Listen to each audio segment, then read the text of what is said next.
You know that I was a gangbanger? So you know, all blood neighborhood, homie, the only white motherfucker. I did go to jail, and I did do 18 months, but never smoked, never sold, and got out the hood. Because you know why? Character fucking counts. That's the gangster, dog. I coached JUCO for 20 years. Left Indy, Netflix, Last Chance U. The way they decided to depict me, and I decided to start my own shit, my own show on the realest show on Planet ERF, the Coach AB show. Didn't know who I was going to have as a co-host. So about 6 years later, I decided to hire Big Smitty, Naptown's finest. I found the best young producer in the biz in Big Bailey. Now we're on the brink of becoming the biggest show, the realest show, and the best show on the internet. Just like I did unintentionally while being filmed on Last Chance U, raw and uncut. Coach JB and Big Smitty every single day, 6 to 9 a.m.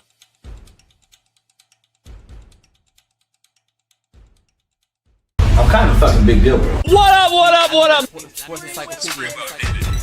Steve Kim. Got Trent in the cut. Coach JB. Yeah. Where you at, man? In the gym shooting, I'm Durant. You ain't shooting John Moran. No fucking stupid, we ain't losing. Grind like something to prove it. Came to conclusion that it's proven. Yeah, I'm proven with a reliable source straight from the mouth of the horse. Smitty and JB and Smitty from West Coast to your side. Worldwide, we in your city. Keep it 150. We never change what's happening. Hurdle and get it cracking. No capping, we never lacking. Light 'em up, wet 'em up. You motherfuckers better be ready to play. I should have stuck his bitch ass in the face. Gay shit, homie. I'm so tired of these fucking gays playing football in my sport. How did Mina Kimes get there? Well, guess who her husband is. Why are you allowing this broad on your network that doesn't know shit? Do you know what a 3 technique is? No. Okay, but you know football and talk football, and it's okay. That's What why I I can't said speak to was, women in football.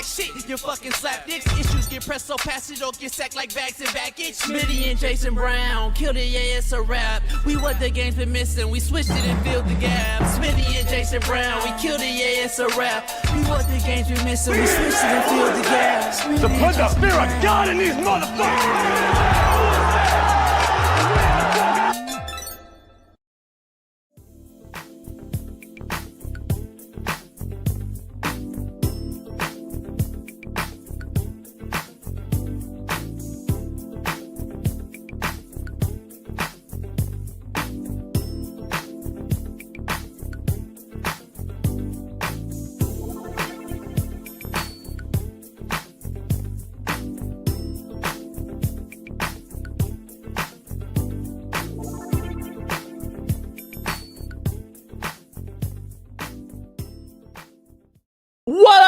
What up, man? We are here in the building. It's Work Boot Wednesday. Strap up your hard hat and your work boots. It's go time. Take the E out of ego. It spells go. Subscribe if you're not a subscriber. We're going to break that down in a few minutes. But subscribe.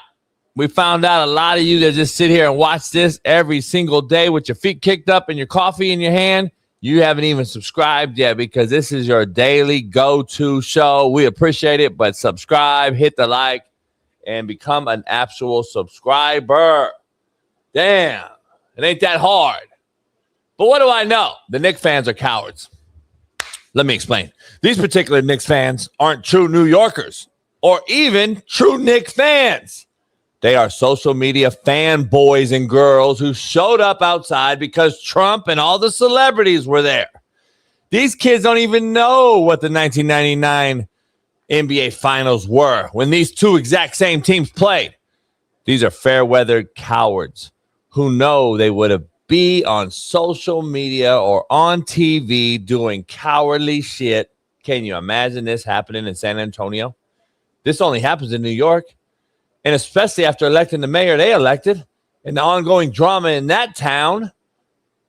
Can't wait to see Smitty break down the Hurricanes, Golden Knights, even the series last night 2-2 after they kind of dominated 2 games in Vegas. Now they head back home, tied 2-2. The NBA Finals resume tonight. It should be interesting because, in my opinion, the most important game of them all is tonight.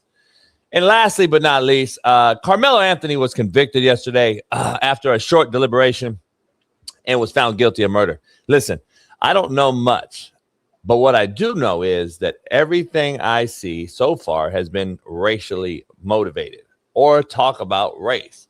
I know this much, and I And what I do know is it don't take much more than a heart, 2 eyes, and a soul. This is what I do know. We lost 2 lives yesterday. One last year during this incident. A kid was stabbed. And we lost a kid that will be thrown in jail for life yesterday, or damn near most of it. This is not a flex. That someone was convicted. This is not a flex that we lost a life. This is a sad day in society when we praise one side and condemn the other. I have coached kids from all walks of life. Carmelo Anthony's, the Austin kid. I've coached them all, short, fat, skinny, and tall. And this is truly a sad sight to see when we lose life, especially 2 kids in high school, and losing another kid behind bars for life. Damn shame that we're sitting here celebrating one and condemning another, or vice versa. But what do I know? What I do know is our Far East Sider, 317, LeBron hairline having, Lamar Jackson 11, AR5 defending, Caitlin Clark swinging. In and out hating, our main man, Big Smitty. What's going on, y'all? What's going on, y'all, man? What's going on, chat, man? We here live, man. Your boy need to get a fresh lineup. I'll probably do that tomorrow. I'm too busy today to do that. So y'all gonna deal with the little mini fro right now, man. All y'all hate fro is elite, but forget all that. Look at the picture to my left. It might be your right. I'm not privy. JB is holding up our 100K plaque. So I want to clap it up for all the fans, man, who subscribed and been down with us since day one before Big Smitty even joined, when it used to just be the Coach JB show with nobody. 100K, homie, on the plaque. JB, let me know, how can I buy one? I want to send you the money today so I can get one and put it in my home today. I want it today. I already bought them for you and Bailey, but they're like $300 each, by the way. Okay, I will send you the money today, homie. You're done. But I already bought them. I'm going to Apple Pay you like I'm doing right now. But I bought them for like 2 weeks ago. Do you have Apple Pay? No, you don't. Why would you pay me for this? No, because homie, you're not about to keep paying for shit. Like I ain't your little hoe. I'm a grown ass man. I'm gonna pay for it, homie. You pay for your shit. I'm pay for my shit, homie. I didn't pay for this one. This one came free. I got money though. I mean, you send me money on GP then, but I'm saying I already bought these just because like that's what leaders do. I get it for like Bailey and like the team like that, but like I'm your co-host. Like I'm talent. Yeah, so you about my own shit. Is that a mirror of you? Is that, Hold on, right. Hold on. I mean, what is that? I'm trying to. There we go. Hold on. You just invented some cold shit. If anybody wants one, I'll sell you motherfuckers $1,000. That's a good hustle, actually. While you play, like I'll make these motherfuckers sell them $1,000. I'll sign the motherfucker. Boom. Yeah. Damn, you're hard. If you guys think I give a fuck about this, you out of your mind. I'll sell you this motherfucker. I'll sign it. You think I live motherfucker like a goddamn? This is a goddamn scam, homie. Homie, I ain't gonna lie though. My homie, who's a shout out to my guy Brian. He's a producer. He leads multiple podcasts, successful podcasts, by the way. Shit. Hey, motherfucker, want me to do this? This guy sent me a voice note yesterday congratulating us. He said, bro, and I have to listen to it to get the exact number, but he was like, it's like 600 something million podcasts or whatever online, and only like 300,000 have reached the 100,000 subscriber mark. He said, when you do the percentage and the math, like it's very, very, very rare and extremely hard to get 100,000 subscribers. So he was saying, congratulations to us for doing that shit. It really is a huge accomplishment. Like all bullshit aside. I heard it's not easy on YouTube because YouTube's the hardest thing to move. So I know I heard, unless you're like a nobody Mr. Beast or something that's already taken care of. But yeah. He pissed me off, by the way. You see that video he posted the other day, JB? Who? Mr. Beast. Nah, I told y'all. But I'm glad you're finally waking up and seeing. I'm glad. I don't even know what you're talking about, but I'm glad something's cracking. Go ahead, tell me. So the homie posted a video, JB, the other day talking about, I know the formula. I could start a YouTube channel right now with no face, no voice from scratch, and in 6 months have 1 million subscribers. He said it's all about formula, and if you know it. I said, well, bitch, tell us the formula. You can change lives right now. So today. now you're gonna listen to me. A little bit.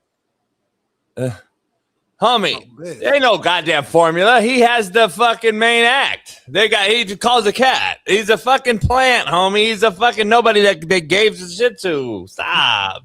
So you're telling me a nobody with no face, no voice, get 1 million followers in a day, and he not gonna say nothing? Stop. You said he knows the main cat, like you said, like Mr. Beast knows Mr. YouTube. Like he's Google himself. He just called, boom. Like, hey, this is a new thing. Put it through. Homie, I wouldn't be shocked if this motherfucker had a bunch of fake fucking accounts. He's just killing, making millions. Why wouldn't you? Like, why? Duh, like you should.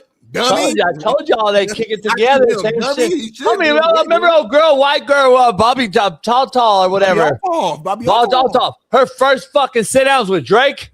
Talk to me. Come on, homie. But she worked that hard. See. You'll defend it. Oh, no, it's not. JB, nah, hell nah. She got the same agent as Mr. Beast. How did all know where Bobby Alltop? What did she do? Whose dick she suck to get all the way there? Shit. She got that. And then she divorced her husband and then she had that 2 kids, homie. That's cold-blooded. She was fucking everybody. She was fucking everybody. She leveled up, bloody. Now she leveled up. Now she everybody. Now she dating a brother. No. Yes. Who? Like I don't know. This is a brother. Like, I don't know who he is. She left the white man for a brother. I actually don't like that. Like, be loyal to who you loyal to. Like, you married to your good white man. He's a good dude, I heard, too. Working, taking care, massage her feet, do all the little stuff. She levels up and leaves the white man for the brother. Because the sex was better. Come Doubt on, it. Bobby. Now she'll fall off now. But damn, crazy shit. See, I'm glad we said it. See how we are? We wish on the demise. That's our downfall, homie. Yeah. We wish on the demise, homie. We wish on the demise of fucking folks, homie. Yeah, we do. Unfortunately, that's what we do. Like, we really do. It's unfortunate, man. I've coached the Carmelo Anthony's in my life. I've coached those kids. Like, I look in his eyes. I can see the kid, like, did he fuck up? Did he do some crazy shit? I've coached those kids. I've coached the other kids. Chance Main, I talked to yesterday, big white strapping tall DN. Around all brothers from the country. Nobody know. He don't know nobody. And I brought them together, homie. And now they have lifelong friends. Like Jermaine and Chance Main became best fucking friends. A guy from Independence, Kansas, and a dude from Minnesota. Now both got a shot in the NFL. One was a first rounder, obviously playing big time ball. The other one now is working in construction. Had a shot with the Vikings. Yeah. Played for Deanna, Colorado, and now they're best friends, though, in the world. Best friends. And I'm like, now we're wishing on the demise of a motherfucker go to jail for life and a kid got killed. Like, there's 2 families today that are mourning. Like, regardless of whatever you want to say about all the other shit, the GoFundMe and all that other shit, you can talk about all that shit you want. I'm just talking about the brass tacks of it. Like, half of us are, yay, convicted. The other half is like, yeah, he deserved to get killed. Like, what? Like, we got fucked up society, homie. That's real shit. It don't take much more than a fucking heart and some eyes and a set of fucking nuts to call it out. We got some shit going on, man. It's unfortunate. We got brothers and sisters out here talking about don't show up if you white today. We fucking you up. We got white folks talking about we coming out and be ready. I'm like, so you motherfucker want a civil war over this? Like, this shit crazy, bro. Like, I don't know, man. I'm glad people can actually sit down and have a conversation instead of fucking being stupid and wishing on the demise of these motherfuckers. I don't get it. They're babies. These are babies. Yeah. Like, do you realize these are babies, people? Like, I can't understand a grown person. I'm seeing these motherfuckers on the right, on the left, going against each other because of white and black. Yeah. And I'm seeing it, though, and I'm even people I follow or I see it, I'm like, yeah, fuck how stupid you sound. This is the people that never, ever engaged with anyone and helped anyone in their entire lives. This is the people that you see on social media who have some sort of what they call following. They think they're somebodies. They're nobodies. You've never engaged with anyone in human contact and actually helped a life advance in life. You've never helped a life advance ever in society. And these are the people on social media who think they know what it really is. They never touched it. It's like holding that dog. I had to put down Stogie. And I was like, I'm holding it, and they euthanize him, and I'm holding the motherfucker, and I'm just like, damn, these cats don't have an understanding what that's like. They have no idea on getting a kid and saying, God damn, Bobby Bruce, stop fucking up. I'm trying to help you, motherfucking dumbass. And then guess what? He goes to jail. And then you're like, fuck, homie. I actually had that cat in my grass, and I felled him. I cut him. Because after 3 and 4 times being caught, I had to do that for the betterment of the other guys, seeing me allow this kid to do whatever he did and get away with it. And then I'm looked at as a bad leader, or, you give Bobby more passes than us. You got to understand, there's a lot of movements to this. These people on social media have never done any of that. So all they're talking about is a conviction or a death. You're cowards, homie. You're all cowards. You have no fucking idea. Go do the actual act and then touch it. Have some intangible contact in life one time and see if you're the same person and saying the same shit you say on social media today as you would if you actually had it and did it. None of you motherfuckers actually did it or had it. Or you would have some contrite in your life. You'd have some fucking remorse in your life and say, damn, I let that kid get away. I could have saved him. I could have helped him. Or I couldn't save him. That's why I told coaches, can't save them all, Smitty. Or don't save him, and you got to let him walk that walk on his own. And guess what? If you've been on either side of that, you would understand what's going on today in society. Damn, man, that was beautifully said. That's probably one of my favorite takes of yours. And while we're on this type of topic, I'm going to go ahead and get this out right now, man. Rest in peace to my dog, Uncle Jimmy, who was murdered at his home in Kansas City by 3 young cats, Aaron Johnson, Mark Elliott Nash Jr., and Markel McGee. Young cowards. I don't have all the details yet. I don't know if it was a robbery. I don't know what the case was, but he was shot at his home, and I know he was found outside of his residence fighting for his life. He was in critical condition and ended up passing, I think, at the hospital. Uncle Jimmy was one of the best people I've ever met. Like, anytime you're in a room, he's going to light up the room. You're guaranteed to laugh. It's good energy. Even after Fox and after he left the show with Whitlock, we still kept in touch. Probably at least once a month, at least, I would get either a text or a call. We're on the phone, like laughing, talking about random stuff, old stories, asking me questions. I was just talking to him like a couple months ago about trying to get a segment of his on our show just to test it out. And I've been trying to motivate him to get back doing content. And, you know what I'm saying? We were having these conversations. Literally, he just texted me on Wednesday, sent me a video of Ice-T, because me and him would always joke about how Ice-T is, his long role in Law and Order or whatever, where he's on there for 10 seconds and then he walks off. And we always joke about that all the time. And, this is a guy who would call me, ask me how my wife doing, ask me how I'm doing, like a legit, like good human. I'm not just saying this is a good person. Anybody at Fox who worked with him or was in his presence would say the same thing, man. And to be 64 years old and get murdered by some cats that were born, these 3 dudes are born like 07 and 08, like kids. So again, it has to be more to the story. I'm trying to get more details, but regardless, man, Uncle Jimmy, man, like, that's my dog. And this was not the message I was expecting to hear. I saw people in the comments yesterday at the end of our show was saying RP Uncle Jimmy, but I thought people were just trolling me or saying something weird. Then I got off the show, I saw Whitlock's tweet, and then people started texting me and stuff. So yeah, so RP to Uncle Jimmy, man. I'm gonna try to see if I can make it out to the services. I'm just trying to figure out the details and all that stuff, but it was a real good dude right there, y'all.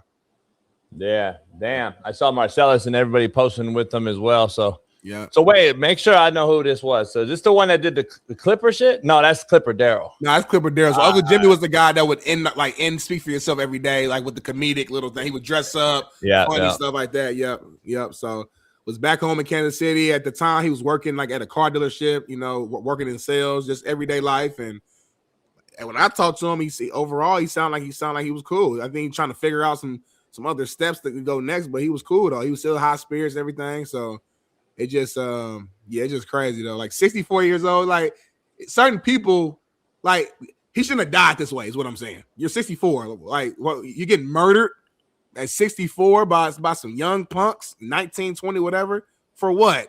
I'm assuming they were probably trying to break in or rob. The only thing that makes sense is they were trying to break in and rob or something. Only thing that makes sense. But I don't want to assume until I get more detail. But regardless, bro, like you shoot a 64-year-old, Like that's not a flex, bro. And we got too many young cats are out here. We talk about on this show who are just soft and they quick to pick up a gun and they're quick to just think that, oh, I shot somebody, so now I got street cred.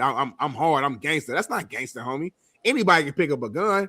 I can teach my little sister how to go point a gun and go shoot it. That don't make you hard. What make you hard is being a good person, being a good father, standing on business, standing on morals, standing on respect. And yeah, there's a time and a place where you gotta go to another level, but there's a time and a place. Stop being so quick to just pull it out in every single situation. Every time that there's an argument, every time that there's a debate, every time that there's some situation, just pull out that gun and just end the life. So I don't know, it fucked me up hearing it because, like I said, just Uncle Jim, if you knew him, JB, like good ass dude, bro. Like the last person you would expect to hear that got fucking gunned down. So. That's what I'm saying, homie. These cats on social media, these cats, the Knicks fans, the cowardly cats we got on the thumbnail.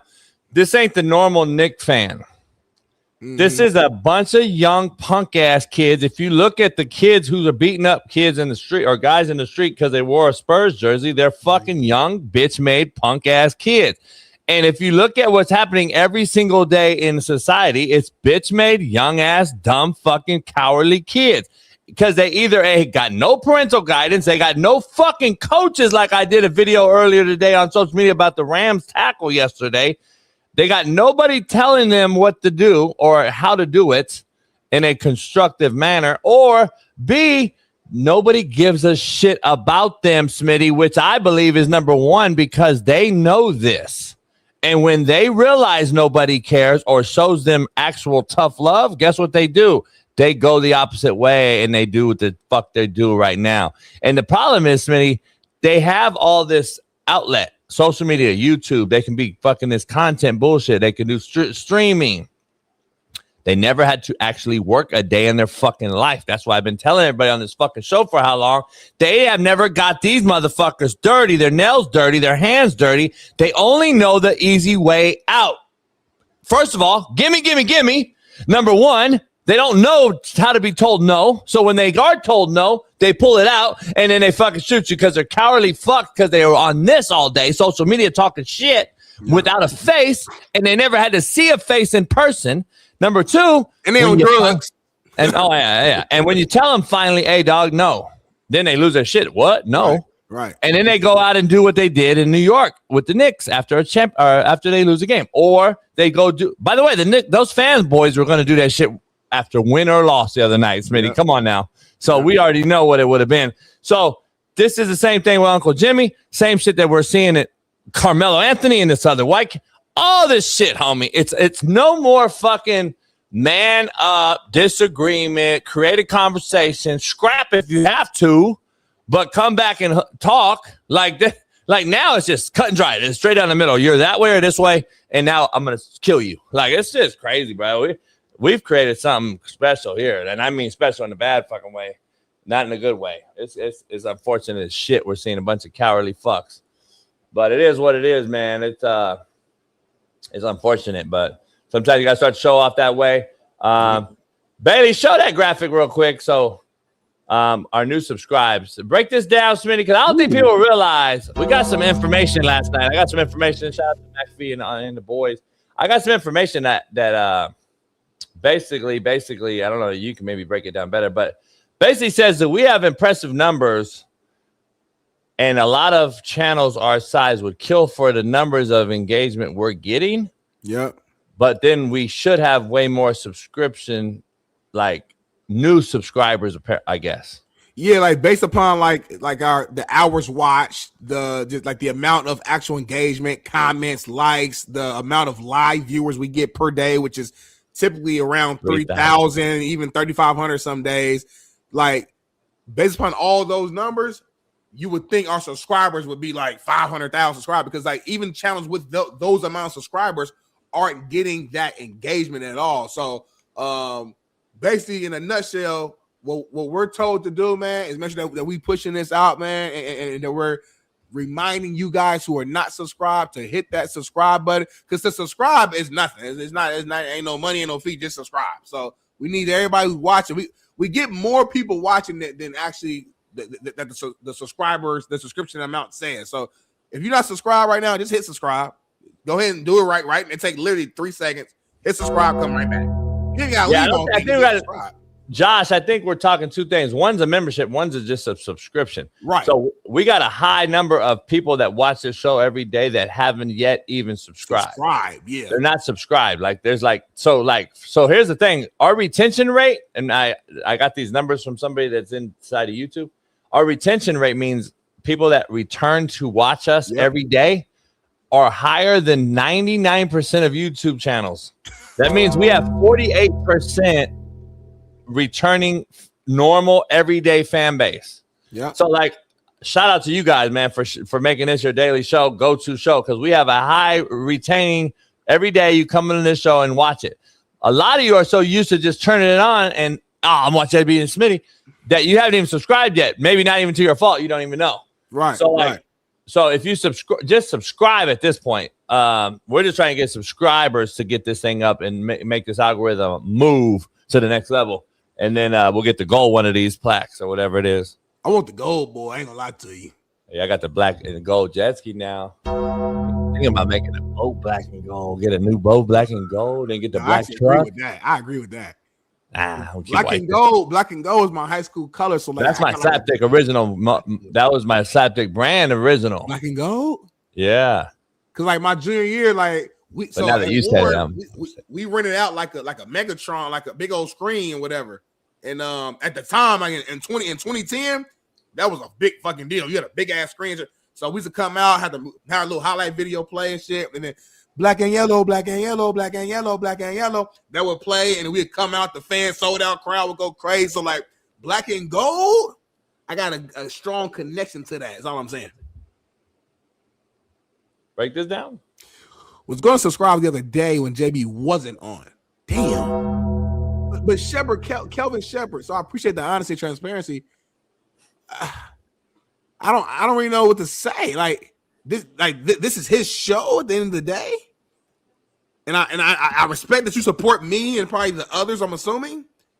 But if you really support me and the others, you would just subscribe. Even if you don't like JB, your love for me and the others would be so strong that it trumps the hate that you have for JB. So go ahead and just subscribe. I don't get it. The other thing is, fuck, I can't find it. The other one said, break this down. Go. The other one was like Smitty's holding the show back. I was trying to find that one. If he wasn't liberal, this is what I started the show. This is what I started the show with, homie. God damn. So it's damn. So it don't matter though. So if y'all don't like me, you ain't gonna subscribe. If you don't like them, you ain't gonna subscribe. So that's you why got both of us to subscribe. So that's why we get no new nothing. It just stays. Oh yeah. Because it's only a small group that likes both of us. If you guys were really real men and had balls, if you really had balls, you would subscribe because you're here every day watching the show. No? This is a show you watch every day. This is a real one. Woke is the new sleep. 6679. He said, I'm a Maryman. I can't stand Smitty. Thank you. See, same thing right here. The ice cold wood. I can't stand Smitty, but I'm still subbing. See, this is what we used to have, real shit. And you know what? If you really had a time, we do a meet and greet, maybe we'll do a meet and greet or something one day. Yeah, you're gonna sit there because I've had people tell me in person, man, Smitty in person, real cat. I like Smitty now, and they didn't like Smitty before. And then you know, I have a ton of those on Smitty's side. The younger ones that don't know me. Most cats Smitty knows already knew me before Smitty was born. But yeah, so that's where we are. You guys gotta stop. You guys don't realize we're the only show in America that can actually get on and have two sets of differences, and it's not scripted. Everybody else's show scripted, homie. Everybody else's show, they have two co-hosts. Listen, I love Cam and his little buddy. I want to go at Cam today, actually. Yeah, I need to go at Cam today. Because Cam pick and chooses when to go at me, so I got to pick up. Okay, we got to pick one today. But Smitty, they agree to everything. That's their shit. Stick. That's your shtick. That's their shtick.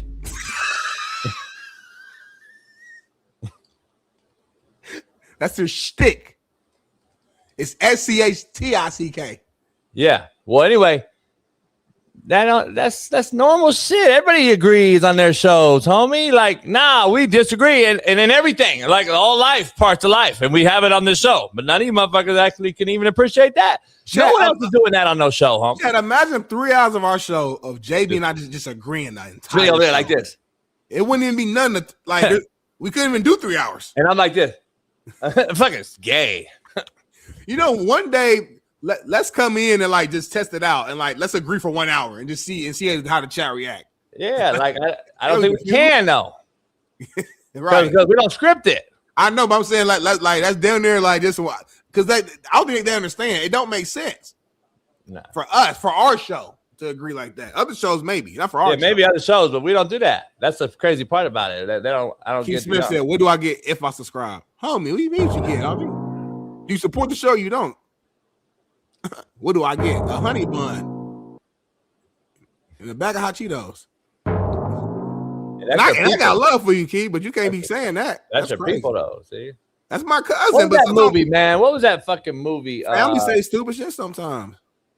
Well, let's get to the quote of the day, man. We haven't even started the show yet. This show is powered by Underdog. Oof. Smitty, get $50 on a $5 deposit right now using our promo code Coach JB. We got an Underdog rundown today of the NBA Finals, Game 4 tonight. We got to pick. I'm going to hit it. Guaranteed I'm hitting it. Pro Black Freddie Mac, you want to get in on it? Let's bet. Smitty, quote of the day. If they only support you after you make it, they were never part of the journey. Ooh, that's deep. If they only support you after you make it, they were never part of the journey. I can't stand them type of motherfuckers. You know what, bro? Because like, we all know those cats who like come around when they see you popping because they want to be attached to something successful. You know what I'm saying? Like, Joy Taylor, she liked my show. She liked the post yesterday. Y'all might have did it when y'all was younger or something, huh? No, Joy Taylor. Shout out to her. She liked her Instagram. You know, it's funny. I saw that. I sort of got outside last night, and I knew, like, off the top of the head, I knew that you was gonna see it, and just think that like I collaborated with the post, so people gonna like the shit from my side. That's why I said shout out. I saw it and I knew exactly why she liked it. That's the homegirl, you know. Yeah, it wasn't for me. It wasn't for me. I'm not. But she also, again, though, if you know her, she don't give a fuck. That you would actually, I always tell you would actually like real shit. If you met her, you be like, oh, she did, like she cool, like she ain't. I met her a few times. She don't give a fuck. Like, yeah. What I'm saying is, her liking it, regardless of she don't like me, is what I said. I said shout out to her. See what I'm saying? That's what we telling our subscribers right now. Yeah, like I don't give a fuck if she don't like me or my takes about women or mean and kind. I shout out to her. Big titty, I like this. Go ahead, keep going on, cooking on that. No, but I would just say like a lot of people like want to be attached to somebody just because they doing something cool. You know, it's been times when I was younger, I've caught myself doing something, and I'm like, damn, I'm like, hold on, man, that's some phony shit. Don't do that. I'm like, either support the person just because you support them, or don't fucking wait until you see something cool, and then you want to be like, shout out to so and so because that's woo. I'm like, nah, homie, don't do that. Do it when I got 100 fucking followers. Yeah, homie. Because now they see Joy like my shit. I'm all in. Joy likes my shit. I'm all in. I don't know grudges out here. Like I'm not holding no grudges. Tell her hit me up. I'll holler at her. Some folks see me. I don't know what you're talking about. Motherfuckers see me with JB. They see me on national television, #1 show on 5. Motherfuckers see me interviewing Lil Wayne, Maya, Players Company event, biggest events in Inglewood. Now they want to, man, Smitty, man. But I ain't taught you since the fucking 11th grade, homie. You ain't checked on me, my family, motherfucker. I had death. You ain't did nothing. I do that. I bring that out in a cat. I tell Joy, come on, man. Tell her hit me up. I make it down the yacht. The next time you're not on the show, next time you're in court, I'm gonna probably have her come on. Next time I'm in court. Yeah, I know it's coming up soon. I mean, did you see J.R. Smith get fucked up in that mall in that fucking New York Knicks crowd, homie? He got jumped? Like he got pushed down on the ground. He had a cigarette in his mouth. This motherfucker got pushed down on the ground. They were trying to help him. Yeah, homie, this Knicks fan. J.R. Smith, like J.R. played for the Knicks. Why he getting pushed down? Homie, these young bitch-made punk-ass kids, I'm telling you, they don't give a fucking, they have no regard, homie. They don't have a regard for human life, their own life, or the fucking dollar. Period, homie. That's just what it is. How do we get, like, for real, what's wrong with these motherfuckers, though? Because they got you, we've enabled them. Is it our fault, like you and your generation and my generation fault, like combined? I'm out of it all. But like y'all, yeah. Cause my generation, we got some knuckleheads. We all got knuckleheads. But even like our knuckleheads, if they gonna do some shit, it was still like it was a reason behind it. It might be a stupid reason, but like it was some context behind it. It was some real shit that went down. And why now it's a combination. Like, they will just shoot you for fucking just. It's a combination. Man, shut up. It's a combination. Like, I believe it's a combination of lax laws, bad parenting, and we enabled the kids now, or whoever, the groups, whoever you want to talk about. Even older kids nowadays are like, have been enabled. We've done it on all levels. So now if you think you can do something and get away with it, Smitty, you're going to do it. That's human nature. I'm going to do it. You're going to do it. Everyone's going to do it. If you make a law that says you can steal up to $900 without going to jail, guess what the fuck's going to happen? I mean, it's not really fucking rocket science. That's just in Cali, though. This shit going around the fucking New York too. Republican states. Like, think about the young crime. Think about the state of California. We're the largest. Come on. We're impact more states than any other state. Y'all in New York. So the import-export business comes from the West and the East first. Mm-hmm. So LA, New York gets it first. Baltimore, whatever you want to say, they get it first, and the shit trickles into the country. And that's why Kansas and Nebraska and Iowa, unfortunately, they all have, 80s porn hairdos. Mm-hmm. If you look at them, you see, especially I'm talking about sisters and white girls. It's ridiculous. Like, they haven't caught up. They're 30 years behind. I guess it takes 30 years from the LA and the New York port to get to the middle of this country. What? Yeah, because they still got like 80s porn outfits, not only clothes. Like, I walked into a house recruit a kid in Kansas, and he was playing the original Nintendo. No. And no lie. And then he was blowing in it, and I was like, whoa, hold on. PS4 is out.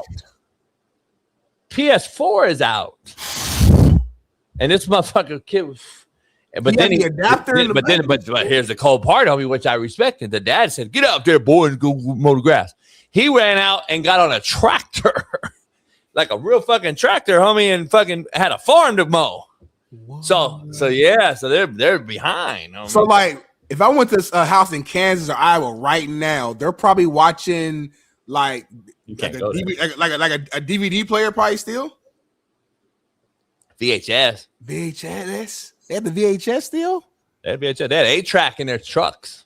So the fucking cassette, the 8-track, homie. Wow. So they're not even privy to this YouTube stream. Then they don't know how to get on here. I just found a couple cats from Canada. Like, damn, Cole, I didn't know you was on TV. And I was like, oh, this ain't TV. I'm just YouTube. And he was like, what is that? Like, real shit, homie. I'm telling you, bro. Anyway, contrary to belief, powered by Underdog, Smitty. Oof.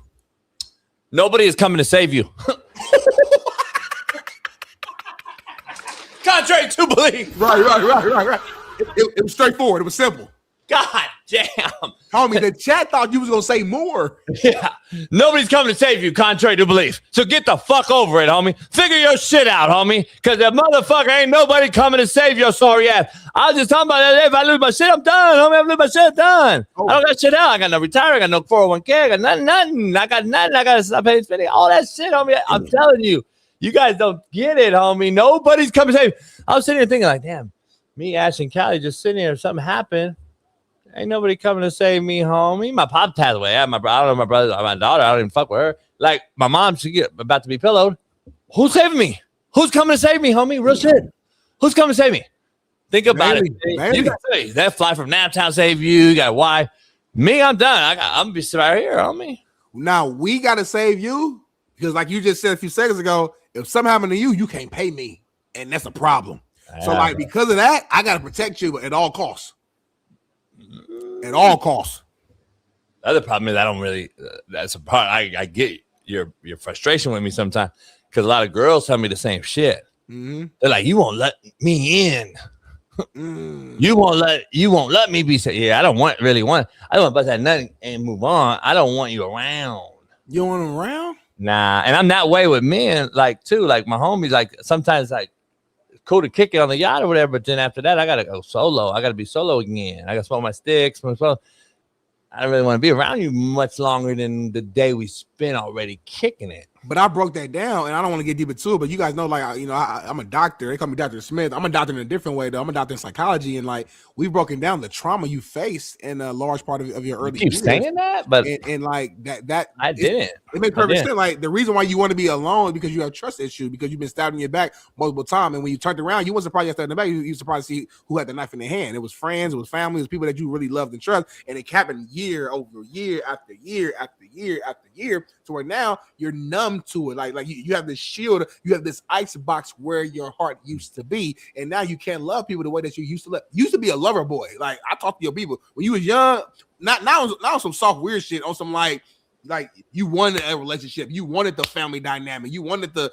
white picket fence with the kid, and when it comes to your homies, love you, whatever it was, like you got they back. You super duper loyal, you still are, but the problem is you've been stabbed in your back so many times that your circle is this fucking small, number one, and then on top of that as well, you don't even like when it comes to family, you don't fuck with none of, because you don't trust nothing. That's why you gotta be solo dolo. You don't want no woman around. You don't want love. Why are you scared of love? Because you loved the woman before and she stabbed you in the back. So now you bust that nut and you kick them out and they go, because you don't want any connection. You don't cuddle after sex. Why? Because you're scared you're gonna feel something. The moment you feel something, you do something to fuck up the relationship and force the way out. I know you, JB. I've been around your type before. Go. It's a great breakdown. It's wrong. Whoever you hollered up, you met one of my homeboys at the Ram game, all that shit. They lie. They're liars. I'm gonna be honest. USC game. They lied to you all the way down, homie. Yeah, the homie. Oh man. Oh, he broke you down like a T. Yeah, I'll tell you about him for later. That's one that you don't want to listen to. Here's the thing. A lot of cats lie to gain fame off of that person, and then you're like, oh, that's really how JB was. Well, I've never been a relationship cat. Ask the cats that know me for life. Like the cats that knew me a few years, and you meet them out in the street. They did, oh, JB was good. They don't know. Stop. They're doing that to gain access to you, to act as if they know me, your co-host, so they can fit. I know JB says look. No, you don't. Stop. He was like, man, he said JB ain't really even he didn't grow up like that for real. But he was barely on the team. I barely knew Buddy like that. But he said JB cool. He said JB ain't even grow up like that. Like he from there, but he from the nice area. He said we used to go to his house and hoop and have fun and shit at his house because he had the nice crib. We used to go to his house. Because my parents, you know how it works. Parents break up, right? Yeah. One go this way. One's always the struggle parent. Yeah. One, usually the woman, because she could go and find any dick that got money. That's my mom did. My mom went and found a rich motherfucker. Yeah. So we had a spot in like another area, right? Yeah. So I'd always had homies over, like at the little condo. We had the condo. Yeah. But we never did that at Pop's house. See what I'm saying? They don't. Come on, homies. Tell both sides of the story, though. I like that side a little better, though. Yeah, I know you do. That's what you'll use. Exactly. It fits my narrative, so I don't understand exactly. This member said this. Go. He said, "What the fuck is this shit? We got NBA tonight." What you talking about? We're not a sports show, homie. We're just a show. Oh, fuck. Does anyone watch NBA? Smitty, poll question. Let's get it right into brass tacks since everybody wants to know so much. Will the winner tonight win the series? Go. Ooh, yes. I agree. I think so. I believe so. If the Knicks win, they're up 3-1. We've only seen a 3-1 comeback, I think one time in our life when LeBron did that in the Cavs did against the Golden State Warriors. I don't expect to see that again. So that's the Knicks side. On the Spurs side, they go up 2-2, homie. They got all the momentum going back to San Antonio. And that would mean if they won this game as well, that no team has won at home yet. I don't see that trend continuing to go throughout the entire series. So the Spurs win this next one, tied up 2-2, going back to a Rockets crowd in San Antonio. I think they're going to win that third one. They're going to go win 3 in a row, go up 3-2. Then I think the Knicks going to win that next one, that next game, and then they go into game 7. I think Spurs going to close it out. So I think whoever wins this game is going to win the series. I'm going to pull a Charles Barkley card right now, and I say I guarantee who wins this game will win the series.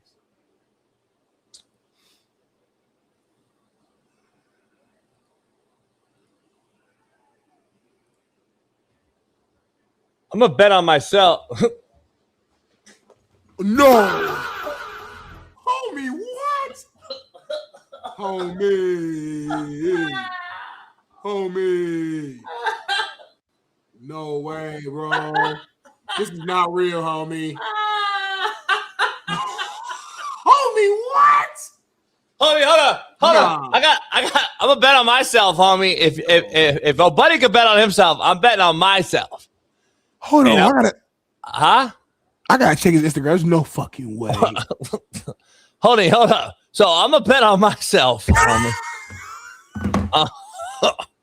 I'm betting on myself, real shit, and I know this.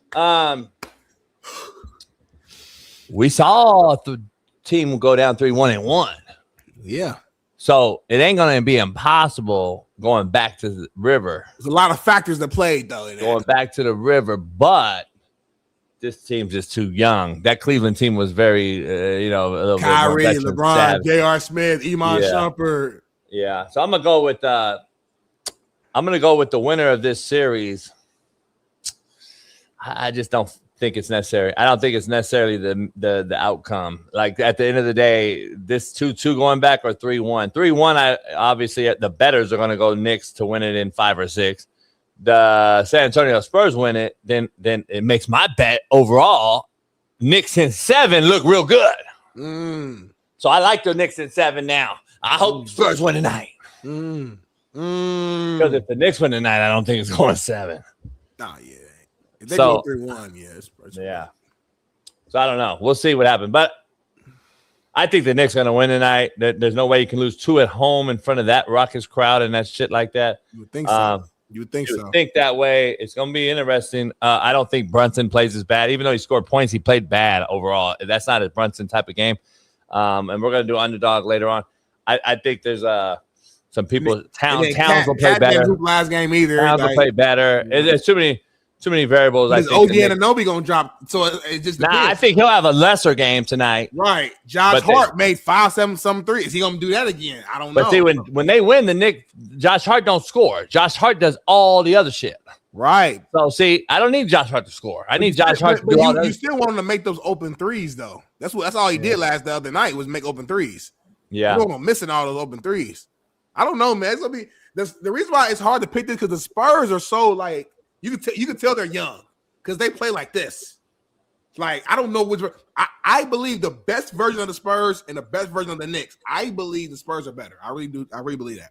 The problem is I can't tell you night to night which version of the Spurs you're going to get. If they come out there and Wemby's attacking the rim from the start and he's aggressive from the start, and you got Stephon Castle attacking the rim from the start, and these guys are just going, Harper going to the rim, I like the Spurs. But they come out here passive, and Wemby's letting them bump him around, and he's hanging around the 3-point line, top of the key, chucking up threes early. They're going to lose. It's that simple. Yeah. It's going to be interesting. I don't know if it's necessarily tied up if that's going to determine the winner. It really seems like the Knicks go up 3-1. That determines the winner to me. But we'll see. Be on the lookout for a hard, intentional like technical foul or whatever going against Wemby tonight from the Knicks. I don't think that'll happen. Al Harrington said, he said, if I'm on that team, he said, back in my day, we not letting our best player fucking get touched up. Talking about Wemby pushing Brunson. He said Reggie Miller had the Davis brothers. He said Patrick Ewing, you know who he had with Mason and Oakley and them. He said you do not let your star player get touched up. He said don't be surprised if one of these role players come off the bench or whatever and they do a little cheap shot at Wemby to set the tone early. The problem is, Smitty, this is back to that soft pussy generation of kid. Brunson gets hit like that in the neck. Get in here, little boy. And no big brother came to his savior. No big brother came to his savior. There was never going to happen in life back in the day, regardless if there was a foul called or not. We all saw what happened. They showed it on the board. There was going to be static by somebody, the big brother. Whoever that was on this team, big brother, I don't know. Hart, is it OBJ? Is it what's the name? Robinson? Is it Robinson? Is he the enforcer? Is it who's the enforcer? Who's the big brother? Oh boy, when he tripped nobody, the ball brother, when he tripped nobody and nobody came to fuck him up. We did a show on that. This is telling, homie. This is the soft ass shit. It don't fuck. Homie, baseball and hockey, I guess, are the only two sports really left standing that if you throw at my pitcher or my star player, I'm I'm pitching at you the next pitch. We're throwing a high heater inside, and we're about to have the dugouts clear. That still is a thing. Football's still football. I get it. But these motherfuckers, nah, listen. But football's never been that way because we always have helmets and gear on. You mean from like I'm talking about a real. Gotcha. Yeah. So hockey, take them off. Fill it in. There's art to hockey fighting. Baseball, there's fucking gentlemen's agreements. There's rules. You throw it at my guy, or I'm throwing at your guy. Like, it's real simple. It ain't no ifs and buts about it. I'm throwing at your guy later in this game. Yeah. You got to prepare for it. So, like, I'm just telling you, I don't think we do that in basketball anymore. It's become so fucking soft. And that's this generation. Like, we saw those kids outside trying to fight and beat up Spurs guys. And they tried to take his jersey off and shit. That shit was a bad look, homie. That shit was a horrible fucking look for the Knicks fans. Because I know I've seen nothing but real Knicks fans, the OG Knicks fans. Like, man, I'm embarrassed for our fan base. This ain't our fan base. This ain't our city. You know what I'm saying? They're actually mad. So I know this ain't that true fan base of the Knicks. Yeah. I just know it ain't. But it's what it is, man. It is what it is. We're going to see. I know I'm excited for the game tonight, man. Like I said, if it's anything like this last game, it's going to be a good one. So we shall see, homie. But keeping it rolling, man. Let's get to brass tacks, man, real quick. I know we tried to get to this topic yesterday, but it was a lot of breaking news and stuff. And but apparently there's another video. Brandon Ayuk has posted another video on Instagram, basically commenting about why they really mad. So just check this out and let's react to it. Another thing, you want to know why they really mad though? They mad because they stupid. They dumb. They mad that they pay me $50 million in 8 months. And they avoided my guarantees for 2027. And I'm about to be on a new team in 2027. They mad at they selves for real. Niggas acting like they mad at me, but they stupid ass mad at they self. Okay, so the video, again, pointless, weird. But I'll say this. Do I think there's some truth to that? Hell yeah. If I'm the GM, I'm the head coach, I'm the owner, whatever, and I invested $50 million into a player who I assume was going to be a star for my team and help me win games, help me, potentially win a championship, and then you get hurt and then you start acting weird, not showing to the facility, not being around your teammates, not supporting, acting like you're not a part of the team. Hell yeah, I'm mad at myself for making a mistake and paying your ass. What? But you like why are you bragging about it though? Like it's a reason why they mad. They mad because you ain't performed, which means you didn't play good. You as a competitor shouldn't be proud that you ain't played, that you got hurt and you came back and then you didn't run. Like you caused this. So yes, they're mad, but they're mad because of your actions or inactions. That's the issue, homie. So I don't know. These little weird videos, bro. You need to go to church, homie. You need to find a prayer group. And you need to go hit some ladders, homie, and some fucking cones with TJ Houshmandzadeh and get your fucking mind right, homie, or ain't no other team gonna pick your ass up. Because ain't nobody seen you play in fucking 2 years. And you was good, but you need to relax, homie. You ain't fucking Justin Jefferson, Brandon Ayuk. You ain't Jamar Chase, Brandon Ayuk. You ain't Tyreek Hill before the injury to Brandon Ayuk. You ain't even Stephon Diggs, Brandon Ayuk. There's a lot of motherfuckers. You ain't AJ Brown, Brandon Ayuk. You ain't none of these cats, Brandon Ayuk. So why you talking like you some number one receiver in the league? Relax, homie. You might be the best at being a number two. That's a fact. We ain't never seen you as a number one. Because on the 49ers, you still a number one. You behind Debo.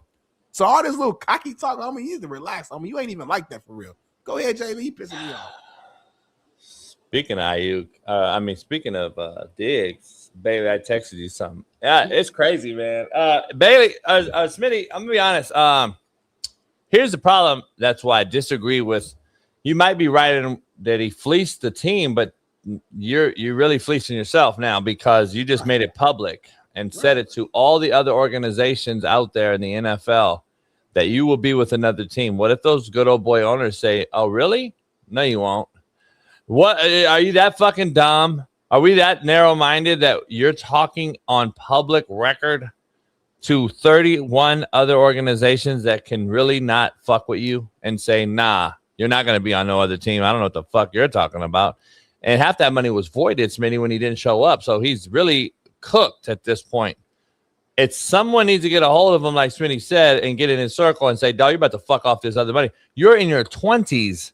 You're a fucking young kid, still has a huge future. Get the fuck back on the football field. Stop with the bullshit shenanigans, because right now he needs saved, homie, or he is cooked. And I got friends that coached him at Arizona State, and trust me, I knew there was this side that could really flip very quickly and go this way. And unfortunately, we're seeing it right now. And that's the bad part about this, because it's super uber talented kid, but goddamn, he either needs Jaden Daniels back as his quarterback and get that motherfucker back in his wheelhouse, or he needs somebody like an AP or somebody who he need like a Mike Tomlin. He need like a motherfucking leader of men. Homie, I don't believe he has a PR team, because there's no PR team in America is going to do this unless they quit on him, because he wouldn't listen. Like, that's the only thing I can see happening here, because like this shit is ridiculous. Like, it's pissing me off for some reason. Like, I don't know. I'm taking it personal. Like, yeah, he doing dumbass shit right in your face, because he made it, he got it, and you seeing him piss it down his leg, fucking dummy. It's just a dumbass decision. Like, you got people who like fucking. They hold dreams to make it to where you made it. Call him a dummy. Call him dummy. You know how many folks wanted to be in your position, homie? Not only to play, but call him dummy. To get a big fucking contract. And say it. $50 million. Say he's a dummy. Go. Say he's a dummy. Go. You know what $50 million can do with somebody, and then you go out there. Call him a dummy. Go. And then the reason again. Say, Brandon, you're a dummy. Go. You avoided money because motherfucker, you wouldn't be in a team. At least show up. At least show that. Hey, I want. Say you're a dummy. Go. They would have fucking paid you, homie. You ain't do none of the shit you wanted to do, homie. I don't get it. Say he's a dummy. Go. Call him a dummy. Go. This motherfucker, boy, pissing me off. Speaking of Diggs, it's funny you mentioned those two in the same light. It's weird. Huh? What about Diggs? Got these pictures. Huh? No, I had some in my eye. Got these pictures. You know what?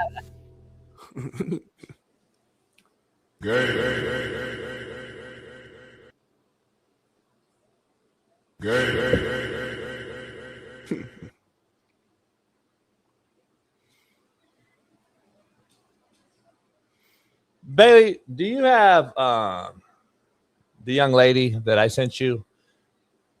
Because I like to end that before we go to commercial. I have something to really break down, and it's more of a JB and Smitty rant together, and Smitty could debate me or not, because see what's happening right now is I've been on this one side of the fence, Smitty's kind of been on the other, tethering the fence on the other side, like, nah, JB, this is what they do. And it's going to tie into my Cam Newton take, because Cam couldn't be more incorrect with his take about Caleb Williams, and this is why. We got the Jared McCains. We got this shit right here. Cut off tank top shimo or whatever that shit is. And then a pink purse, right? So if that's fashion for boys and men to follow, then we got a real problem in America. And you can say what you want to say. You can talk about all that shit. You're going to hear Cam here in a minute. But I want you to hear this girl, Smitty, this little young sister, cute little sister, talking about this particularly, and this is why I'm so glad that this young lady came out, because she's proving the fact of how feminine we have become. Take a listen to this, Smitty. Man sport. Fuck all that. He got this shit on the cover of Madden. Ain't shit manly about this at all. Nigga doing this. Showing off his nails and shit. What the fuck, man? Niggas is changing the game. Niggas supposed to be masculine. Niggas supposed to be a nigga. Dick and balls. Dirt in the mud. Feet in the mud. Hands muddy, dirty. Niggas sweaty. Not painted nails. Oh, catch the football like a bitch. What the fuck, man? I'm tired of this shit. Hey, I'm gonna have to like subscribe. Like, she kind of sold me a little bit. That shit's funny as hell. Huh? Go ahead. I've talked to her. Like personally? We can get on the show. Like so today? anyway, huh? Today or what? I'm gonna get on the show. Here's the thing, Smitty. Bailey, do we have Cam Newton shit? Smitty, take a listen. We're gonna tie all this together real quick in a bow. Or doing nails themselves. So it's not just weird. It's a message behind it, and I appreciate it. The message is gay, Cam, and you're fucking me. You got me fucked up, Cam. I'm being respectfully. I like you, Cam, but you got me fucked up because what you gave horrible examples. Number one, Dwayne Wade, who has a fucking kid who transitioned. Miss me with the bullshit. We know why he painted his nails, homie. He is all in on his little boy changing and transitioning. That is grooming 101 to our youngsters looking up to those superstar celebrity statuses like yourself, by the way, Cam. And you and your co-host sitting here talking about we have changed. Anyone over 30. It doesn't mean you don't. Just because I'm over 30 don't mean I got to be fucking gay and bow down to your bullshit, homie. You got me fucked up, Cam, on this. You're condoning it. Shout out to Pac-Man Jones, who absolutely is ripping Caleb Williams for wearing this shit and making football feminine. Pac-Man Jones been on his neck every single day on his show. Shout out to Pac-Man and real motherfuckers that aren't going to allow this to creep into our kids. Boosie, shout out. Because guess what? They're entwined and engaged in our young, youthful communities. And guess what? This shit right here is going through it, permeating in it, and it is going through and resonating with our youngsters. And now we see boys wearing nails thinking that we're all equal. Boys and girls belong in the same spaces. This progressive bullshit talk. Miss me, Cam. This is a man sport, homie. It's a physical gladiator one at that. And we're going to talk about painting our fucking nails just because we're different. And over 30, you got to adapt. Nah, this ain't adapting, homie. This is feminizing the sport. This is why y'all want women to coach it. This is why y'all think women should play it. Nah, this ain't it, homie. You missed me on this one. Bad take for me. My opinion. But it is what it is. You got Stephon Diggs wearing a pink purse, Smitty. Yeah. What the fuck we talking about, homie? Smitty don't agree with that shit. No, I don't. Yeah, I disagree with you, Cam. Like you said, like it's a difference between having like style and having expression. We've always had that. Everybody's had Cam's we got style, right? Unique style. Yeah, Cam style is different. Cam style different, unique. AI had a different style, so after he came in, we've always had different styles. I'm cool. We cool with that. Expressing yourself. I'm glad. Not to cut you off. Yeah. Remember the video of AI getting his hair braided by his mama? Yeah, he had the half fro at the game. No, I'm saying he on his bench. That was hard to me. You're comparing that to fucking this Caleb Williams getting his nails painted? Go ahead.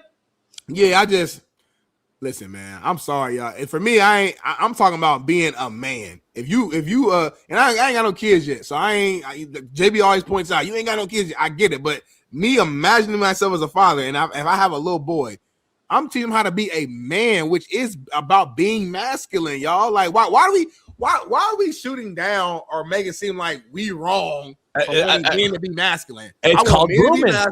Women to be feminine, and that's okay. There are certain things that crosses over, and that's cool, but this ain't one of it. One of them, like having a man walking around with like a pink bag and a crop top, that ain't what I'm showing my son as the representation of what I want him to be when he grow up. Seeing a grown man who are athletes out here in the locker room with designs and they nails painted, I'm sorry, I will never get down with that. And he said, like Cam said, a point of if you understand the story, you'll get it. I hear the story. I heard Caleb's story of like his mom loved doing nails and all that stuff. I don't give a fuck. Shout out to your mama, like for real. She probably was cold with the nail. That don't mean you gotta go do it. Thank you. I see my mama get her toes and fingernail paint. That doesn't mean I can't wait to do that shit. Nah, I saw my daddy in the other room doing fucking push-ups and sit-ups and abs with 50 Cent, Give It to Die Trying plan. And that's what the fuck I wanted to mimic. Daddy young. I was 9 years old looking across the room and I'm seeing my daddy doing jail workouts, no equipment. Tricep push down, fucking push-up, sit-up, calf raiser. I'm in the other room, 9 years old, fucking mimicking him. That's what I wanted to do. I ain't see my mama walk around. 50 Cent was out when you were 9. See my mama walk around with heels and like, I want to put some heels on. Cause that's my point. That's my question. If what you're saying is true, Cam, where do you draw the line then? If that's the case, because if what you're saying is true, what you're saying is there's really no line of expression as a man, and you can do whatever you want to do. And I know for a fact, I'm glad behind the scenes, you do not believe that. You do not believe that there's not a line. I'm glad you said that. You know why it makes sense what you said? Why? My mom was a doctor and a nurse. I didn't want to be a fucking nurse. You know what the problem is, homie? My mom would have said, "Nah, you ain't gonna be no fucking nurse. You're a boy. Boys aren't nurses." Even though we have male nurses, we clown male nurses. We clown them, right? We clown those type of cats. We do got some male nurses, but I told me my dad was a mechanic. My dad was like, you ain't gonna be no fucking nurse, you old fucking weirdo. You know, like you talking about your dad at 50 Cent. That's crazy. How young you are. My dad was doing Eye of the Tiger, but my dad was doing push-ups. Eye of the Tiger. That's when I was 9. So when I was 9, huge discrepancy in time. Huge discrepancy. Motherfucker said this dad was doing push up 50 Cent. Holy shit! Man. My dad was on already. 50 Cent came out. My dad was passed away in 05. But I'm just trying to figure out, Smitty. So, because your mama own a paint line, homie, I got the right to paint my nails so all other boys can see me paint my nails. Get the fuck. That's a horrible take, Cam, for you to say. You run a 7-on-7 league, homie. You got little kids around you, males, that look up to you as a gladiator, 6'6", 260-pound motherfucking freak, and you cool with this motherfucker painting his nails? Come on, homie. What part of the game is this? We love you, Cam. We love you, Cam. Yeah, man, this is fucked up. You one of the greatest college football players of all time. You know what the problem is, homie? We'll go to commercial break. MVP playing Super Bowl, Cam. Don't do that.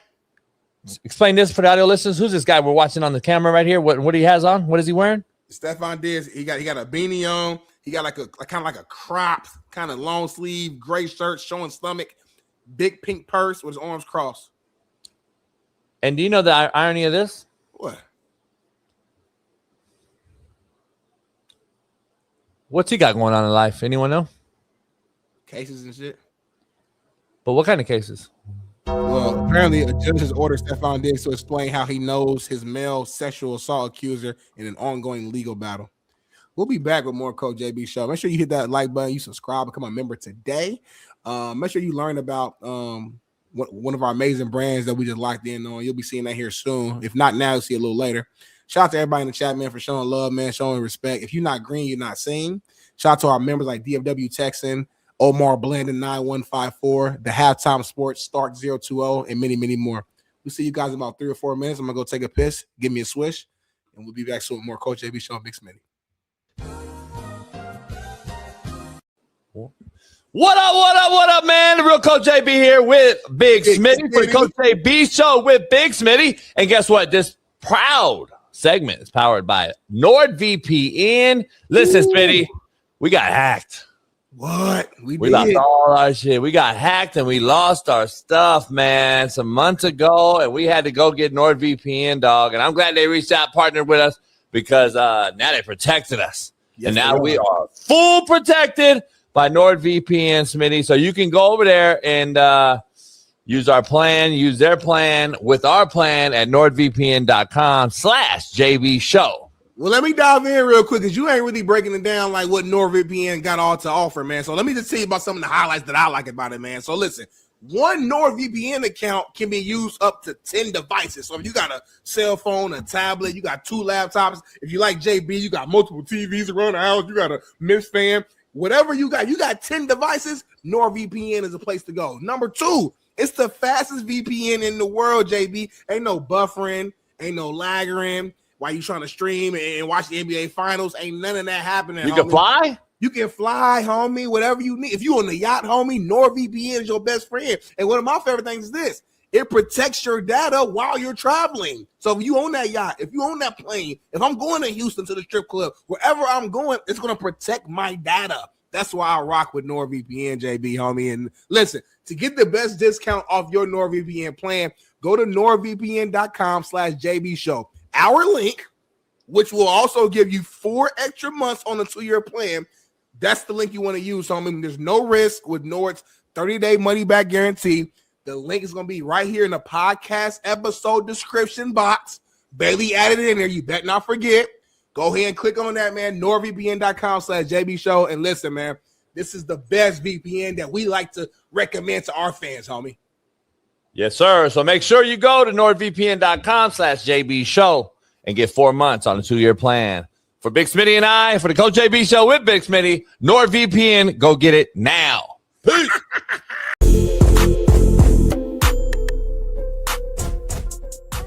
Hey, well, fuck it. I'll go home tonight. I'll drink my yak and smoke my stick, and I'll get it back cracking. Drewski is in the news, man. Did another skit. Take a look. Oh, you know what? I saved this yesterday, but I didn't have a chance to watch it. So this is my first time seeing it live. Let's check it out. I raise all these niggas. I raise all these niggas. I raise these niggas. I raise this nigga. I raise this nigga. The young nigga look up to me, man. 10 generation of the hood, man. Show love to your hood, man. Y'all nigga come back and feed the streets. Be a big homie to your hood, man. You nigga love me out here. I be that Pyro 1560 bloodhound.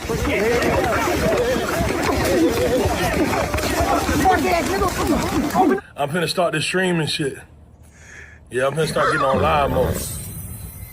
Yeah. Bro, you just know how this shit be, bro. Like, I don't ask nobody for shit, dog. I appreciate the unicorn. Y'all send a galaxy. Y'all send a galaxy in the chat. Same partner right here with little. Same shit. That same spot. Right here. I was with their daddy. I was with their daddy around that time. They don't even know what happened. Nigga about this tall, man. So let's talk about them allegations. How your lawyer be deported? No. I was facing 40. It was a probation violation. When I raised these folk, man. Hell yeah! I raised these niggas. She want me to touch up on her butt. I'm really lost. She tapped my name. I'm done it all the bitches. My first beat, and then I drunk a Sunny D. Started lurking with my ski. It was one on me. I just wanna be. Yeah, what I just did? What I just did, man? I done came down here, bought everybody a bottle. I done came down here, yeah. What I came down here and did. We come in peace, Allah Akbar. Allah Akbar. No violence, we come in peace. Brotherhood. Allah Akbar. We come in peace. Breaking news. 5 armed gunmen in head wraps are on the loose in Atlanta for attempted robbery. They are considered armed and dangerous, one of which has a history of murder. The situation remains unclear. Charleston Porter, age 57, caught committing crimes with underage teenagers, now facing several pending charges. Hold on, homie. So, hey, you gotta respect it because he did the white face. Everybody got mad. I'm all for comedy. I don't give a fuck. Words and shit don't like this. Don't hurt me. So he just. I give him credit. I mean, he mimicked Steven Jackson here, and I don't have no problem with that. What? What, homie?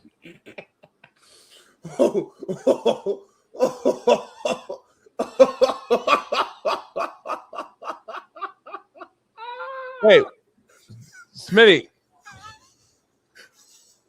Hold up, homie. This is Steven Jackson, correct? He's mimicking the old. Like the old black dude in the hood, who's like trying to. I thought it was Steven Jackson. I was told it was Steven Jackson, homie. He's mimicking the old black dude who never matured, like who never just stayed in the hood their whole life, hanging with the young cats, still want to act young, who never grew, who never matured. You brought up Steven Jackson. No. I saw everybody tagging me saying that that's what it was. Am I tripping? I thought that's really what it was, homie. This ain't Stack? You gotta ask the homie Matt Barnes. I know you do a show with them in the NFL season, so you gotta ask them. I'm not even clowning. This is what I was told he was. I'm just saying in the caption, Drewski just said that old hood black dude who never grew up is what the caption was, which I thought was hilarious because we all know. I'm gonna say he dressing like Steven Jack. No, we all know. One thing about it, if you're a real one, you don't mind checking in. Checking in. What'd you say? I check in with the real one. That's why I'm in the middle of old block. Where you at? You see the hoop? Where you at? I'm in the middle of old block, nigga.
We are in the building. We are back.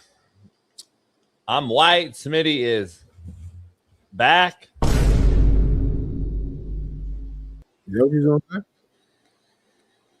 Huh?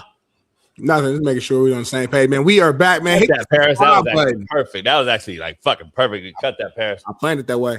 Hit that subscribe button right now, man. If you're not a subscriber, man, I don't get it. Like our numbers not making sense. So subscribe. That's it.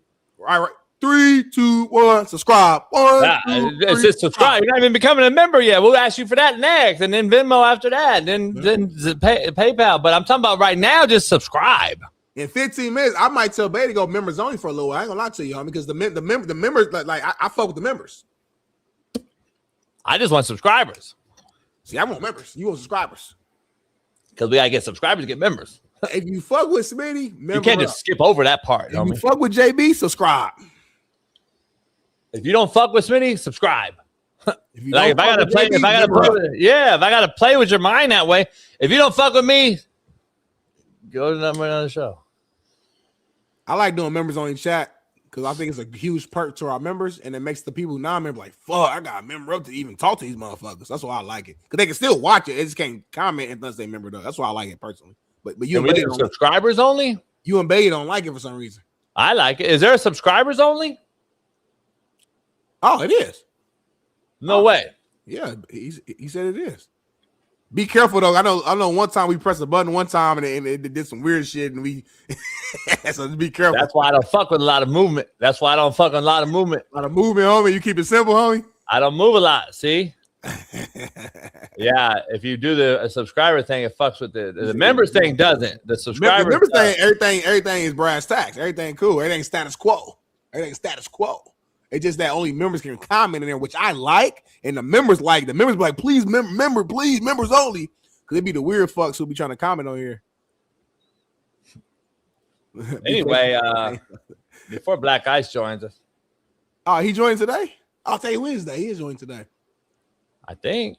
At 8 o'clock, right? Yeah. Cool, man. Well, let's keep the show rolling here. Let me click on here. Today, Wednesday. All we got is Black Ice today, right? Yeah. Okay, cool. Well, let's get to the I guess the second hour of topics. I'm gonna start here. NFL. No, because I may be the only woman in here. We need more evidence. I don't trust it. Yeah, I don't trust it. Are you Persian by chance? I'll save you. I don't think it's a real woman. Huh? That's the troll. It's not a real woman. I'm saying if she's Persian and that's her, like I'll do some shit. You didn't even see her face though. I don't give a fuck. All you saw was her back. If she Persian, I'm saving them. I'm on a mission to save all Persian bitches. What is it about Persian that it's like grind, like gets you going? They're like the new big booty Latina. They got big booties? Oh yeah, I got a few Persians on record. Yeah, I didn't know Persian was thick. Yeah. And they're conservative. Well, I don't which is crazy. It's crazy, right? People, they actually love America. They want to save their shitty country.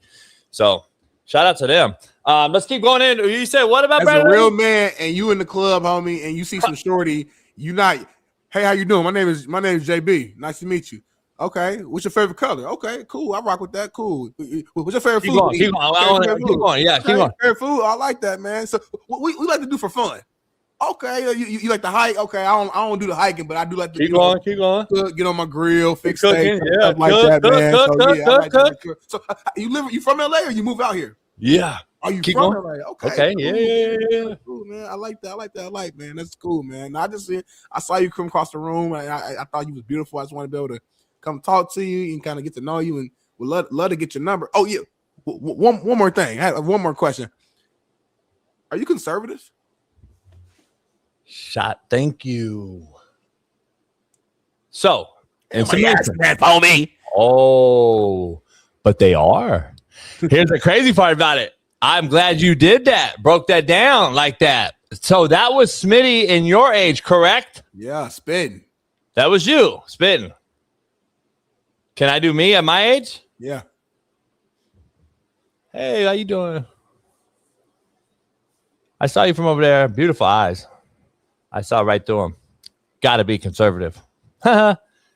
Yes, I am. And that's it. That's how we get right there, homie. Boom. Boom. That's mouthpiece, homie. You know why, Smitty? Because right from the jump, I don't want to waste a million other things because you and I know we don't give a fuck if you cook. Bitch, we don't care if you do your favorite color.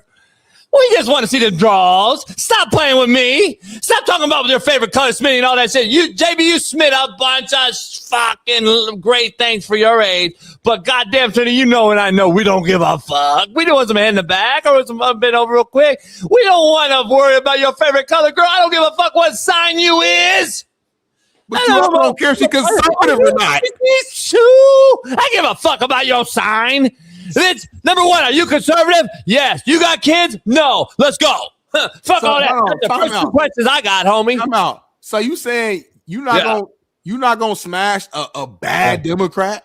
No, yeah, but I'm just telling you. No. We're talking about two things. Why even a question? No, we're talking about two different things. No, because I'm telling you, at this age, Smitty, I'm not wasting a bunch of effort and time and breath. I get that. If I can't even get to if we get to the house and this bitch talking about some old shit that I don't like, I'm like, I don't agree with, fuck it. It's a one-time maybe, but I don't got time to do all that other shit. But you not trying to wife nobody, period. So what I'm understanding but I'm saying I don't got time to worry about your draw colors. The important shit don't matter because at the end of the day, you just trying to smash and dash. Right. Like, you trying to hit and quit. Yeah, but you can't. You trying to fucking duck. So my thing is this: it don't matter if they left or right. At my age, left or right is long-term question. But at my age, I can't even like get to the front door no more. You trying to spit and dip? Like you trying to just get some quick cat? A lot of rhymes. Like you're not really trying to like do nothing for the long game. So I don't get it, huh? But I can't choke if you woke.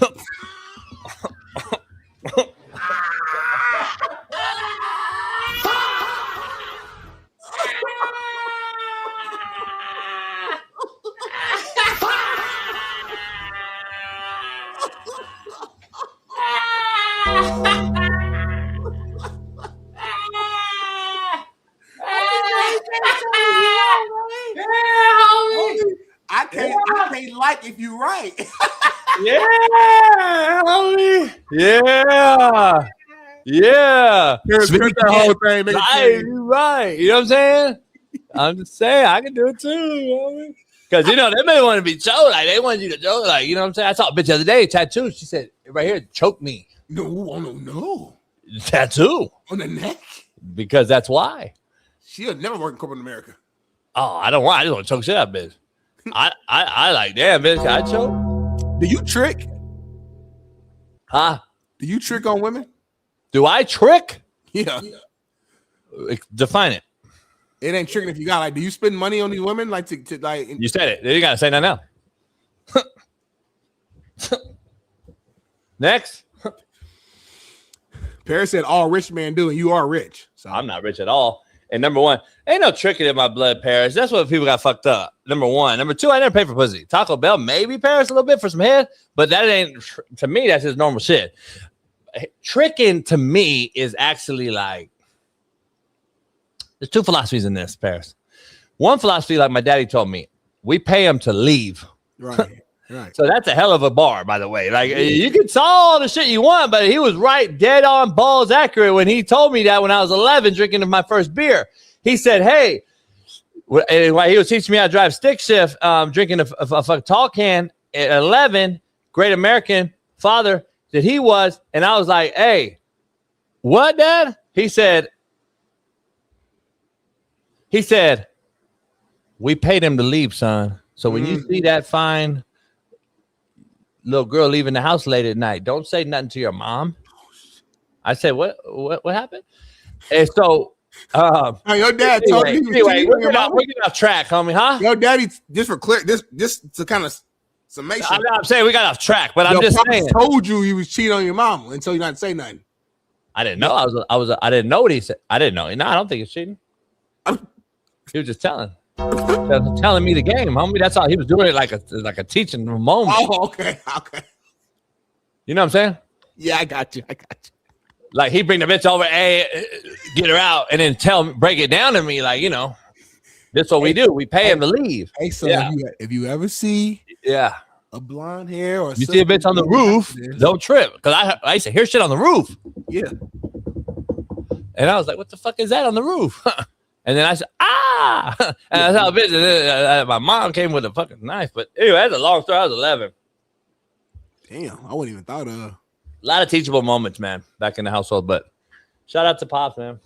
That's good, man. That's good, man. Well, shout out to NFL insider Adam Schefter, who believes it's more likely than not that Aaron Donald will come out of retirement this season to play for the Rams. Saying, man, Aaron Donald will get to play with Myles Garrett. The fact that Super Bowl is in LA this year, he just thinks that makes the ingredients perfect for this to happen and to be set up, homie.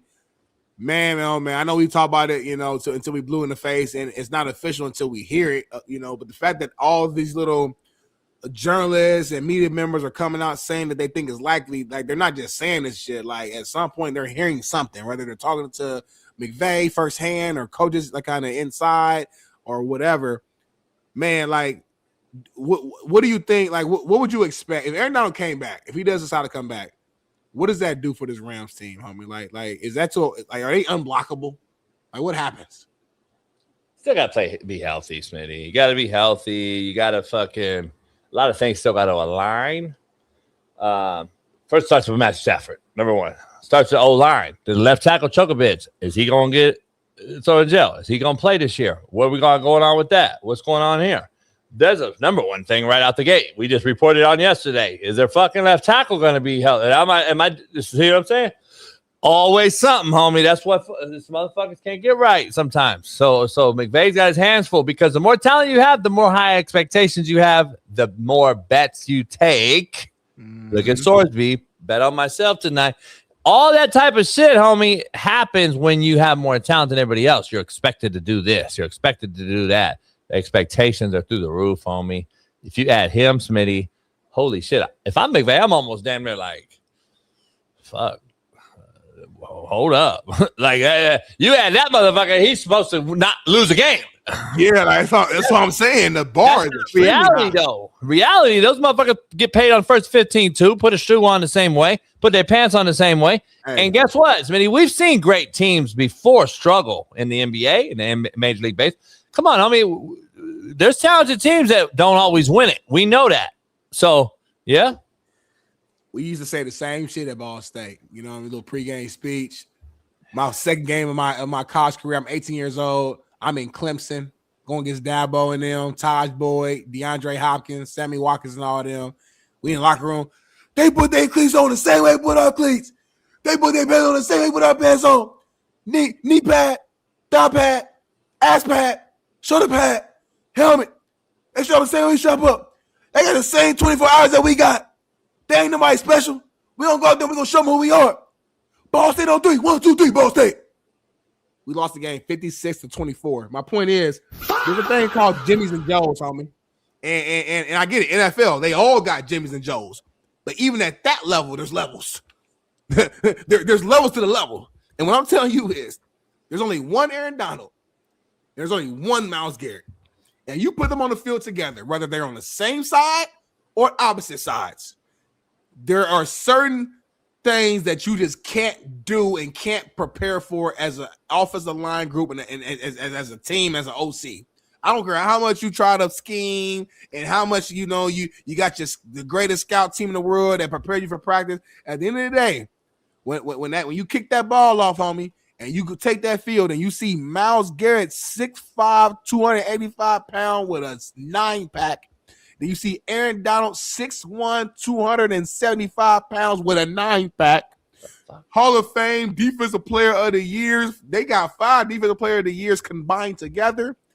Homie, it's just a different animal. You can talk all you want to talk, but you got to go out there and walk the walk. And I'm telling y'all, Aaron Donald and Myles Garrett together is unblockable. I don't know. Do you put them on the opposite side, JB? Do they play the same side? If you're the coach, how are you even doing that? I'm looking up a stat right now when they played. Listen, you have to slide the protection to Aaron Donald when he played by himself. Right. Okay, I just want to be clear. This is a real thing. I've talked to OCs and O-line guys that I know in the league that had to play that Rams team that year. Eric Weddle will tell you. Yep. When you know that I have to take my protection and favor Aaron Donald, guess what you can do as a defense? When the defensive coordinator for the Rams knew that the protection was going this way 1,000% of the time to block this man, yep. Now I'm doing all kind of disco and dice on the back door. I'm clouding and skying. I'm bringing 2 off an edge. I'm fucking fire zoning you on this side. I'm bringing extra guys over here you don't even know. I'm blind over here. Quarterback gets hit in the mouth on this side. Fast forward, I got to slide to Aaron Donald or Myles Garrett now. So am I half sliding this way, leaving the middle back? Like, dog, there's a lot of problems now that you've created as a coordinator. And then for an offensive coordinator to call it a certain way, the only thing you can do to combat it is to send one of your backs or your tight end on a float across the formation, sprint it out half the goddamn game. Run screen half the goddamn game. Try to bootleg sprint outs. I'm trying to tire these motherfuckers out. I'm tiring these motherfuckers out, if anything. So that we seen a play. It was the last season 2 seasons ago where Myles Garrett pre-snap jogged left to right, and literally the opposition on the team moved. I think it was a tight end and a fullback had to continue to follow Myles Garrett whatever side he went to. That's how dangerous this man is. That he playing the game. So the same thing you say about Aaron Donald is the same thing that's happening with Myles Garrett. So like to your point, like if Aaron Donald's 90%, 85% of who he was, and Myles Garrett, we know he's still Myles Garrett. It's literally impossible. And we're not even talking about the other cats on that D-line, because the other cats on D-line are fucking good too. They're not Aaron Donald, Myles Garrett, but they're fucking legit. Like they got a whole legit line. So now their job is like shit. Like they so worried about AD and Myles that I'm getting one-on-one protection or I'm about to feast. In high school, my whole front four was all D1. It was Jonathan Burt, Cincinnati, Josh Poley, Cincinnati, Sheldon Day, Notre Dame, myself, Ball State.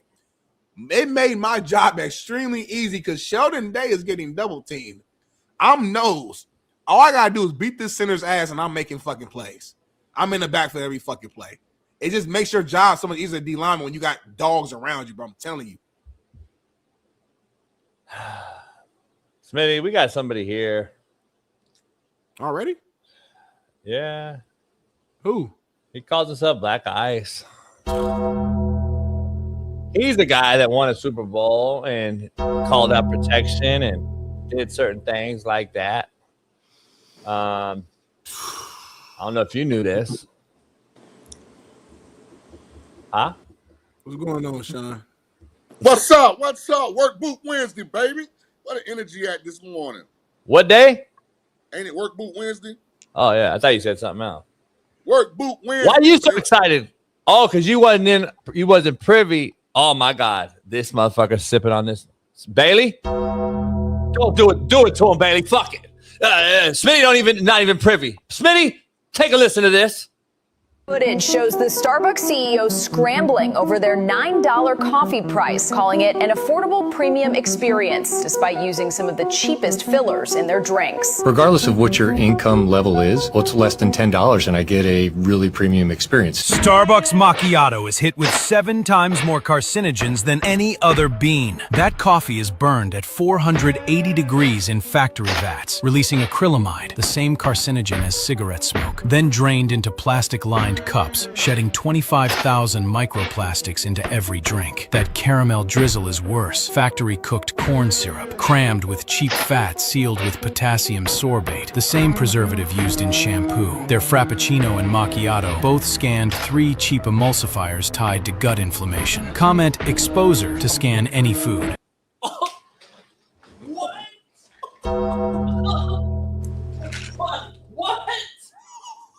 He's still drinking it, homie. He's still drinking it, homie. Cancer causes. They got. You don't care, homie. You got cigarettes in this shit. They got cancer-causing agents in the fucking drink. He said gut inflammation. Have you seen Sean lately? The cheapest products, homie, but they keep skilling them, homie. And he comes pimped out, chain ring, gold glass, prime glasses. He killing himself every sip. He don't care. Homie, carcinogens? Fat as fuck, homie. God damn, we try to help this brother out, and this is what he gives us? Sean, you may not show up one day. We got the YouTube plaque, homie. Yeah, I ain't got mine yet, by the way. Second, $9 is overrated. My coffee is $7.37. That's with the extra blonde shot of espresso. Cream. That's not espresso, though. It's plastic. That's that good nut, homie.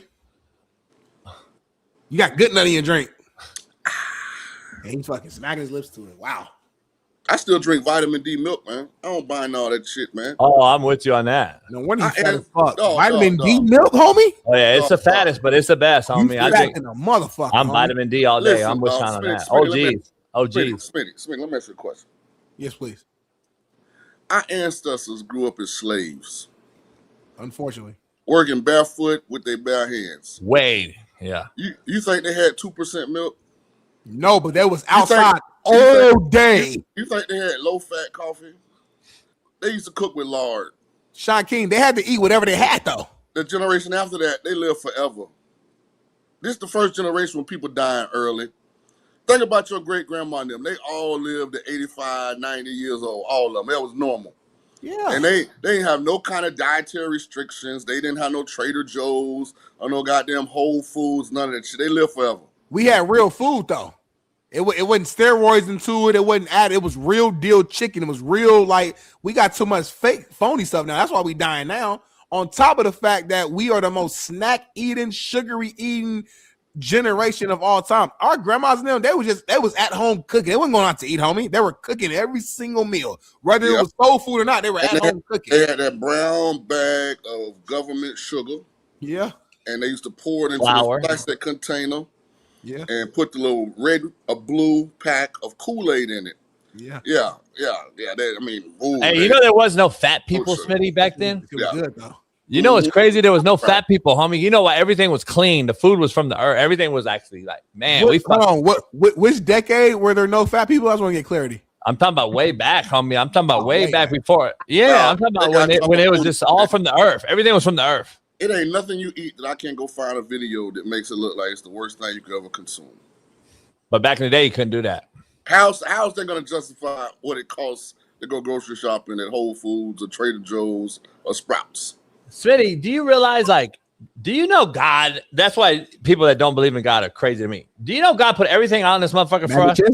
Huh? Water, fish in the ocean, fish in the regular water. Right. Fucking tobacco, homie, used to grow on you just go grab it, put it in your mouth, you get high off your own supply. You know weed, liquor. They found out you just mash a fucking couple potatoes, you get vodka.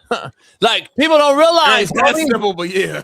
People don't get it. Everything was right here, Smitty, is my point. Strawberries, oranges, bananas. Like, no, this is a good take you got right now. No, I'm real shit. When I eat my orange, homie, I'm like, how did God just make this like this?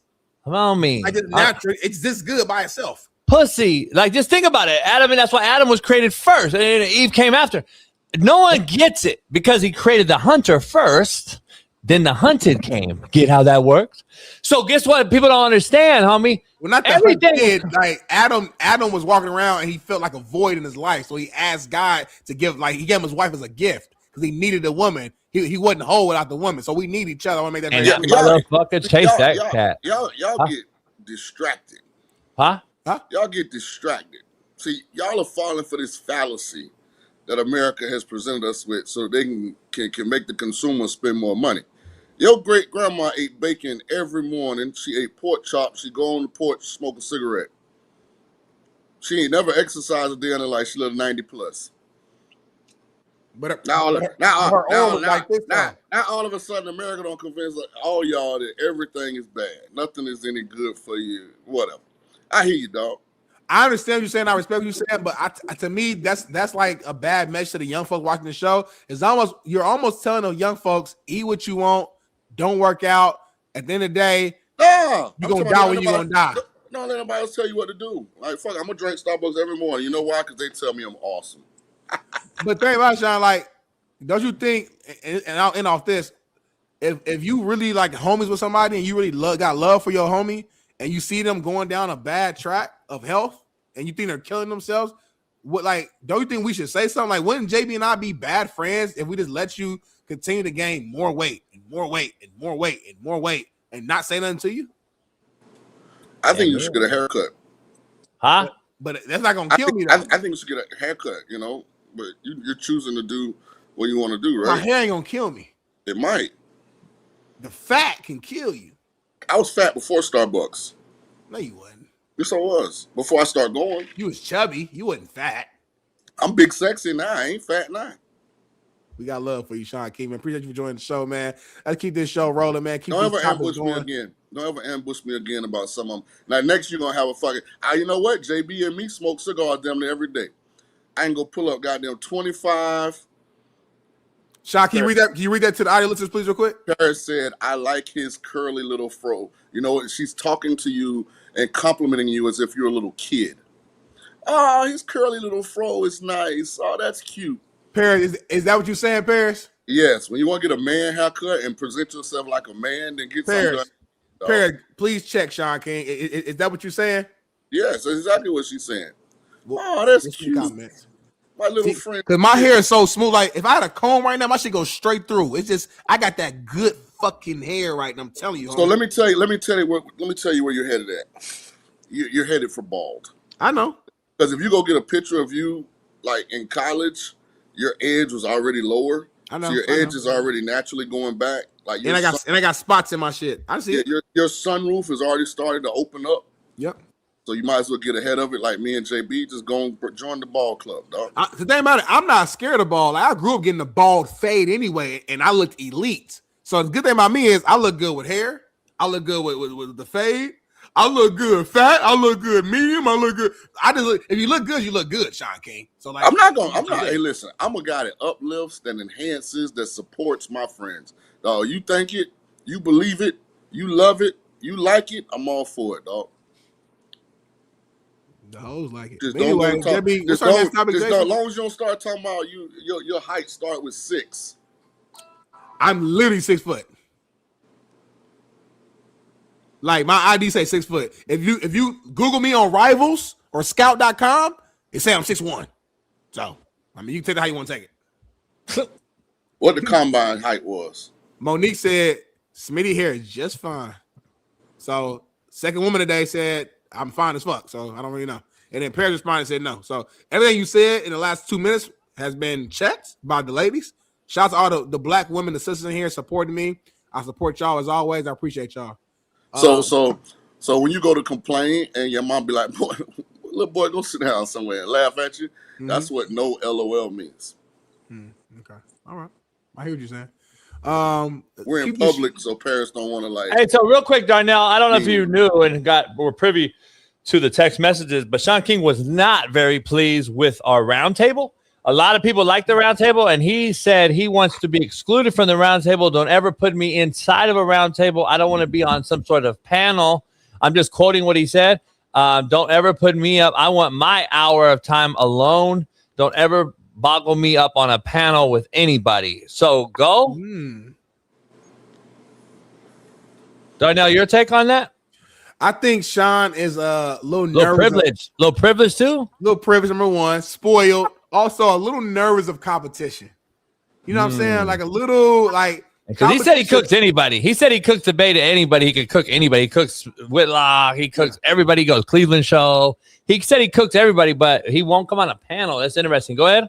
Yeah, I just think like a real confident man, which I think he is, would like take his shirt off on the boat. He got to be confident. Got to be confident. You would think he would love to like the opportunity to go out there and cook Steve and Matt and Fahoko on any time. But I put him on a different panel. I put him with Weddle. I put him with other cats. Elite panel, yeah. You shit on Fahoko and them, huh? See, in life you got in life you got leaders and followers, right? I'm a leader.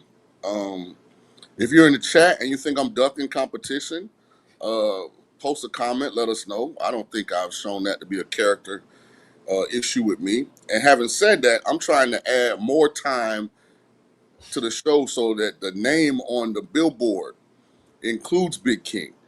So that game plan I have that isn't panel. So what you're saying is you would be Plus, upset if panels to me are really hard to do if you're not in person.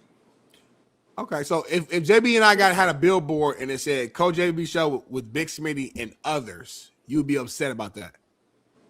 No, I'm not knocking Steve Kemp. See, I'm the one who want everybody to eat, be blessed. I think me and Steve should get a plaque. You think Matt McChesney a replica of a plaque. What about Matt McChesney?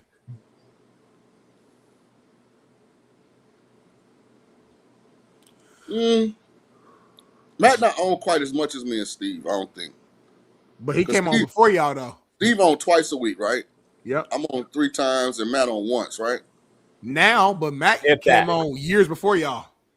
Plus, Matt got his own podcast. Steve Kim does too. 2 shows. Steve does with Mario Lopez, Saved by the Bell. Jason Whitlock. Yeah. Right, so that's why they got others. Now, I'm good. If you want to add individual time between y'all and me, I'm cool with that. But sharing my time, I'm not signing off on that. There are people, unbeknownst to both of you, that tune in specifically on Monday, Wednesday, Friday from 8 to 9 because the show is even more enjoyable. A lot of our fans tells that the show is at its peak when it's just me and JB and no guests because we're able to like just freestyle and like there's a certain connection we have. I've heard that story. You heard that too, JB? I've heard that. Yeah, he heard that too. The more well-known public story is Smitty sucks. Now, I might be hating.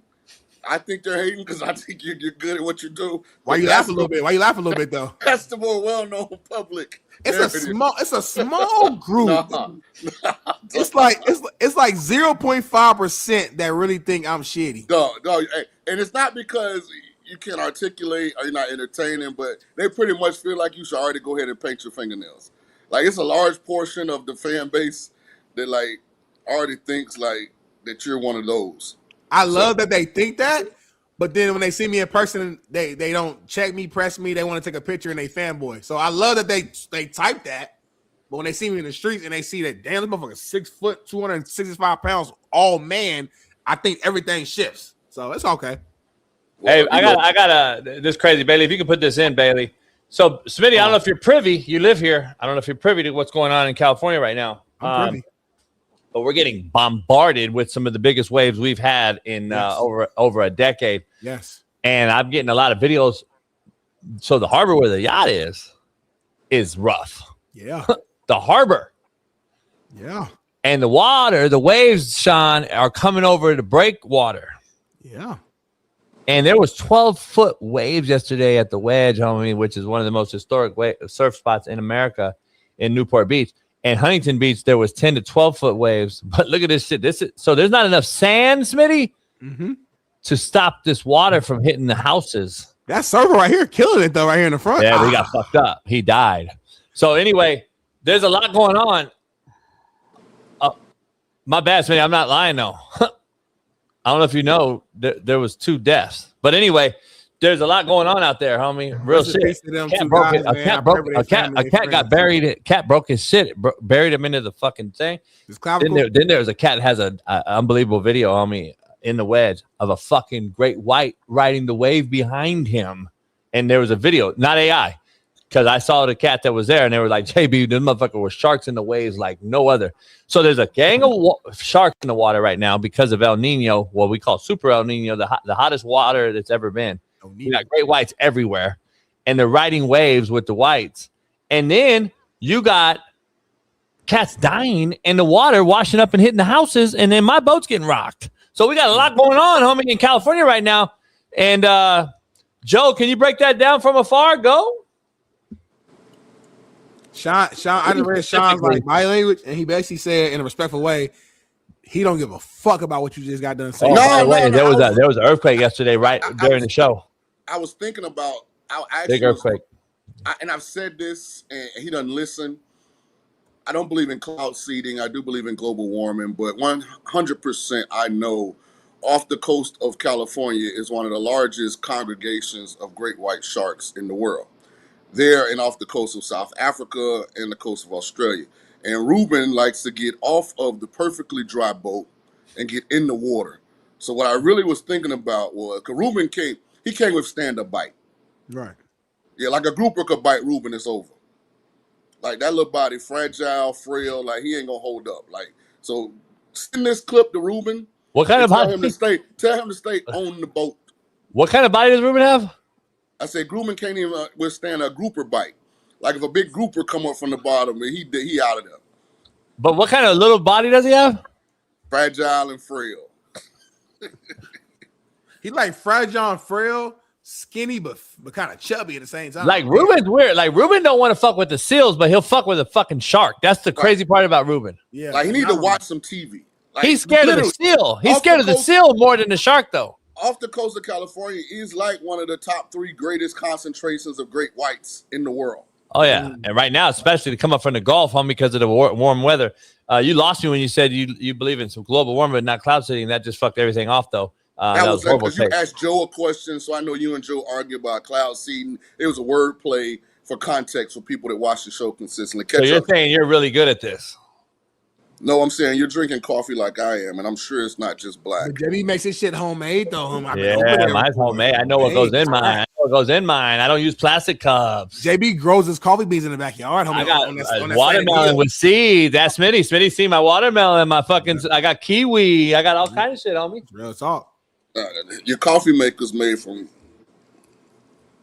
old alligator feet, and they sit in the mud, so they got all kind of bacteria and shit. Gotcha. Anyway, man, we got some sports to get to, man. There's a lot going on. I don't know what you thought about my take on Cam Newton talking about if things change, you can paint your nails with. I went in on him. We got a cute little girl went off and said, man, what's going on with these men like this? And so she went off. I'm trying to get her on the show, replace Smitty. And then we got there's a lot of shit going on, Sean, today in the news. Kyler Murray, hot. He don't like splitting reps with your boy who handed the ball 35 times. We got a tied series in hockey, 2-2. And then we got a 2-1 series about to play game 4 tonight between the Knicks and the Spurs. Smitty, I did all that off the cuff with no breath. Go. That's impressive. I mean, I really don't know where to start on the rundown. I gave you everything. I gave you everything. So I don't know, Billy, want to highlight where he wants to go, but there's a lot going on in sports. I have an opinion tonight on Knicks Spurs. Okay. I'm gonna take, and this is just a gut feeling, I'm gonna take Wembanyama under on his player props. Because I think the NBA officials are gonna be under pressure. I'm kind of with you. After missing him sucker punch Brunson in the back of the head, I think Wemby gets in foul trouble tonight early, and his minutes are limited, which ultimately mitigates his impact from a numbers standpoint. I think I might go under Wemby's player props tonight. The NBA don't want Wemby on the bench tonight, so I disagree with you. They got to do something because they missed he basically just punched Brunson in the back of the head. He mushed him from the back of the head. Thank you, Sean. And the stats have come out. What is it like? Spurs have gotten 84 fouls, and Knicks only gotten 61 or something. That's fair. That's cool. That's comparable. Nah, no. 60-something to 80-something. Like that ain't that dramatic. Listen, the NBA was worried about it being a sweep because they'll lose money. But now that the Spurs have won a game, don't forget now, New York's a bigger market than San Antonio. Well, since you're talking about Knicks and Spurs, I think this is a perfect transition, man, to go ahead and dive into my favorite segment of the day, man, which is our underdog segment, man. JB, I'm gonna pass the rock to you, man. I want to hear kind of just the breakdown what underdog is, and I want to hear what lineup you got today. So let's go. Well, Smitty, the NBA playoffs are here. Not only the playoffs, but the NBA Finals, Game 4 tonight. And you can get Underdog right now, the best place to play, and go and get all the action. Playing on Underdog is easy. Just pick whether your favorite players will go higher or lower on stats like points, rebounds, steals, painted nails, and others. Get your picks right, and you can win up to 5,000 times your cash. 5,000. So download the app today. Use our promo code CoachJB. Score $50 in a bonus entry when you play your first $5. That's $50 in bonus when you play your first $5 using our promo code CoachJB. Underdog, win money, make picks. Must be 18, 19 in Alabama, Nebraska, 19 in Colorado for some games, 21 in Arizona, Massachusetts, and Virginia. And present in a state where Underdog Fantasy operates. Terms apply. Concerned with your play like Big King? Call 1-800-MY-RESET or 1-800-GAMBLER or visit www.ncpgambling.org. In Arizona, 1-800-NEXT-STEP, 1-800-639-8783, or text NEXT STEP to 53342. If you're in New York with Mondami, call 24/7 Hope Line at 877-8-HOPE-NY or text HOPE-NY 467-369 if you are a Knicks fan looking for trouble. Underdog is a fantasy game and a game of skill, so make sure you are there tonight to watch this and get our picks. Sean, go ahead. Smitty, show it. Let's do it. Sean, break this down, Sean, because I'm hitting tonight guaranteed. And you know Championship who I left out there, picks Sean? Look who I left out there, Sean. Look who I left out. See, Sean and I think alike, see? Because Wemby's going to go lower because Cat had a horrible game. And when Cat plays well, Wemby don't. Cat's going to bounce back tonight. He's going to go ahead, Smitty, break it down. You got him higher than 32.5 points plus rebounds plus assists. Yeah. I'm going lower than that tonight, but I understand your why. Next up, you got Jalen Brunson higher than 36.5 points, rebounds plus assists. I agree with that. He has no choice. He's the star. Oh, you got Anunoby lower than 23.5 points plus rebounds plus assists. Ooh. You know why, Smitty? Because when he balled last game, they won, but Cat was shitty. See, Cat is the key here. Cat goes, they go. That's the problem. Cat's going to ball. OG will have a little bit lower. That's at least my rationale, Smitty. I'm going to go lower, but it's going to be tight because he's going to get 15 points. He's going to get 4 rebounds, but he only going to get 2 assists, so he's going to be slightly under it. De'Aaron Fox, you got lower than 23.5 points, rebounds plus assists. You know what, man? I'm gonna go higher. De'Aaron Fox showed me something last game. I feel like he's getting a little bit back to like him being himself. I know he had like a little ankle situation that's been slowing him down in the earlier games. I think he's starting to feel back like himself. Problem is, he gets tweaked, Smitty. He's under automatically. See what I'm saying? So made a clutch basket the other game. No, the end. I feel like his confidence is back up higher. You got Josh Hart higher than 23.5 points, rebound plus assists. I'm assuming you're taking the fact that he got hot in last game, made all those threes, and he thinks he's gonna stay on fire this game. But he does so many miscellaneous things that he can get those points. In my opinion, I think he can make those up. So that's where I'm at with that. Yeah, 12 rebounds, 7 assists, and then get a few points. Sean, go ahead. I never advocate 5-leg parlays, but the only thing I would change is I would go over OG and under Hart. I don't think Hart even attempts as many threes as he made in game 3. Yeah. But he probably good for 11 rebounds, 4 or 5 assists. But I think I see some putbacks, Sean. I see some putbacks though. And Anunoby's playing really good right now, and he's confident. But other than that, I like it. I'm telling you, Knicks in 5, dog. And for those in the chat acting like what happened between Wemby and Brunson wasn't nothing, if you got any kind of anything to you, if you playing at the park and motherfucker puts you in the back of the head like that, hey, it's a fight on sight, dog. Don't act like that was insignificant. Somebody come on and just mush you in the back of the head, man. Come on. But Speaking of head, Bailey, Smitty, have you seen this guy's head?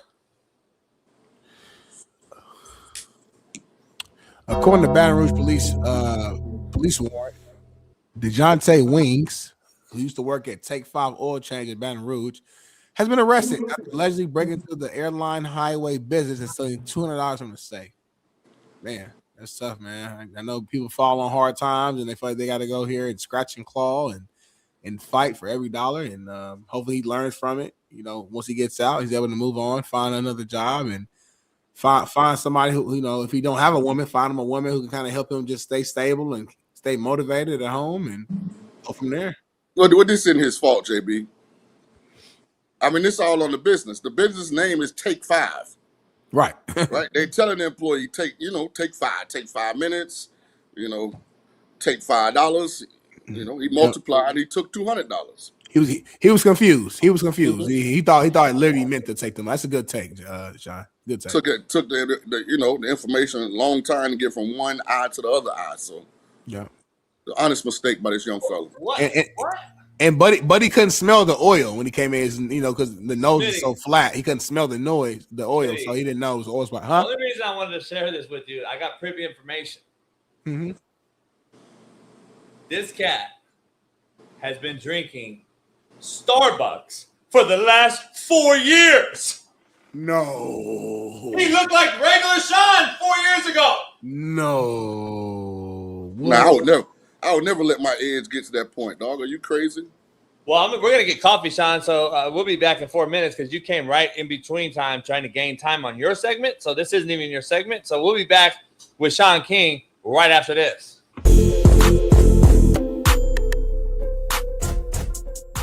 Hey, well, fuck it. I'll go home tonight. I'll drink my yak and smoke my stick, and I'll get it back cracking.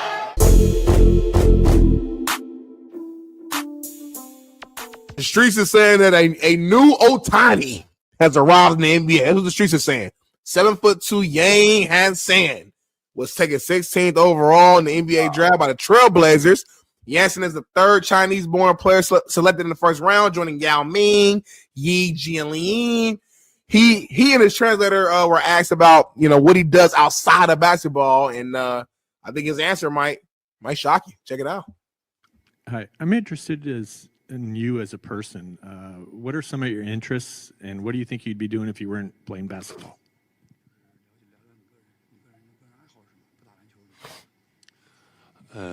Sometimes I sleep, all time sleep, and I like play PS5,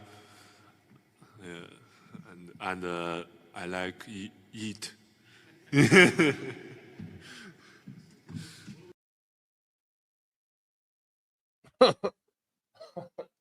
Jason, thoughts? I can't do it. Can't do what? Why is he fucking retarded?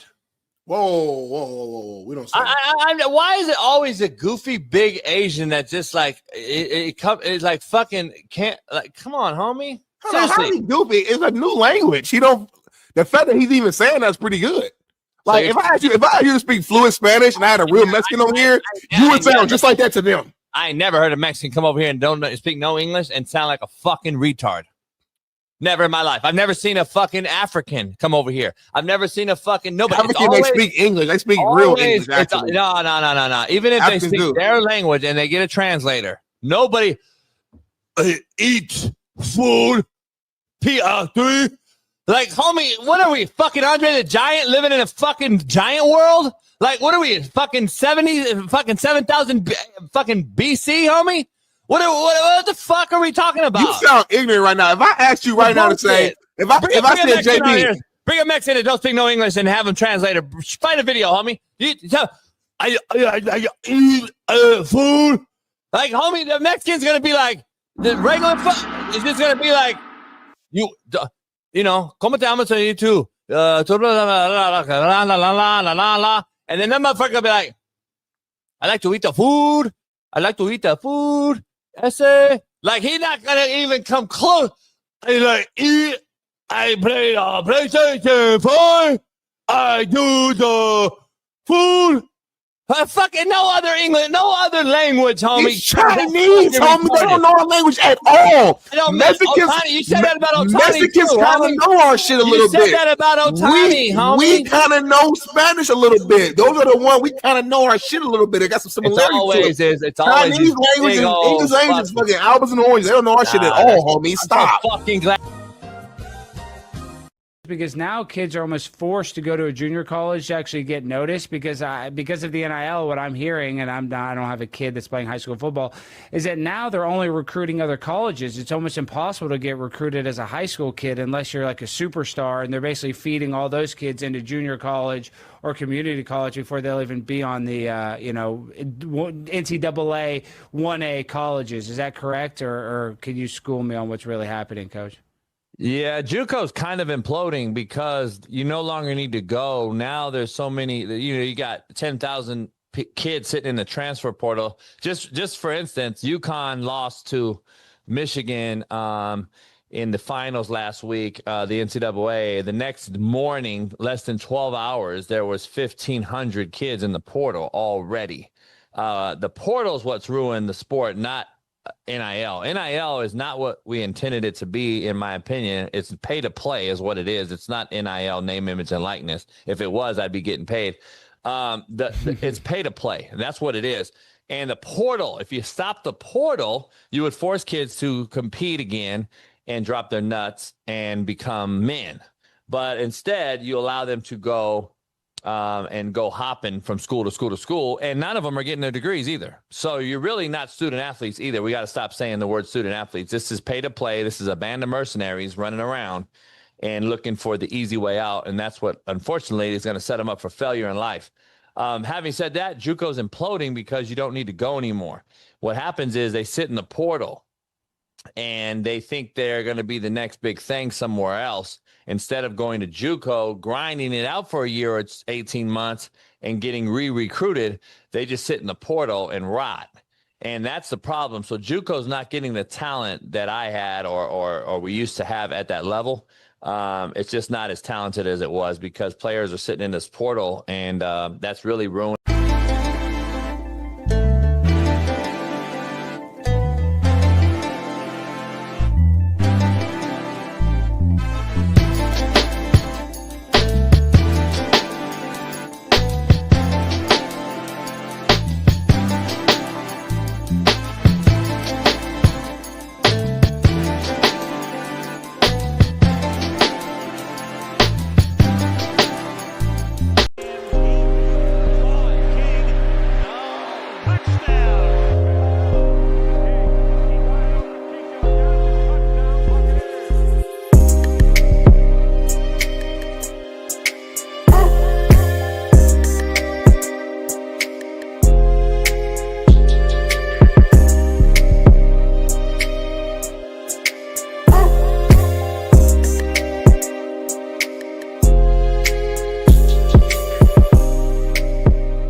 Yeah, we are back in the building. Shout out Sean King. Oh, there we go. Now he's got real coffee.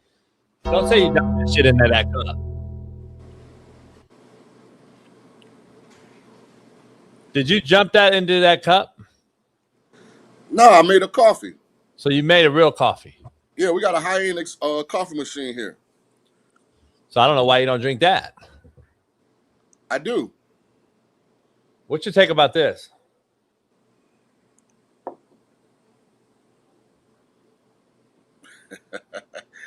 Poor choice of words, Brendan. Is that recent or is it either way? Poor choice of words, Brendan. It was 31 minutes ago. Nah, I don't know. That shit is ridiculous. What, Smitty go wash his face and drown? I don't know.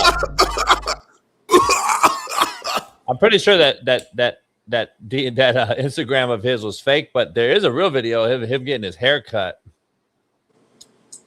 and it's like weird as fuck.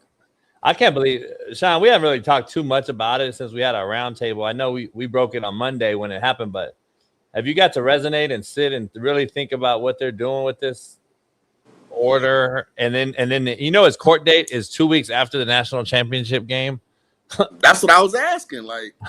Because I saw the NCAA. Remember, I kept asking you, talking to the attorney on the phone, and I said, ask her what's the normal gestation period if an injunction is given, and then another appeal is like how long it takes. But Siski was saying that at the end of the day, hold on, I can't. Hey, Smitty, go back out and come back in. I can't hear Smitty. So Smitty has to go out and come in. First of all, STFU. With that little bootleg ass internet connection you got. Dog, the whole block, the whole city went out. Dog. No excuses, no explanations. No excuses, no explanations, dog. Like, you missed the whole show. I missed 30 minutes. Yeah, you missed the whole show, though. And like, Sean and Sissy have It ain't you. You don't go out. He goes out. Right. I don't know why, yeah.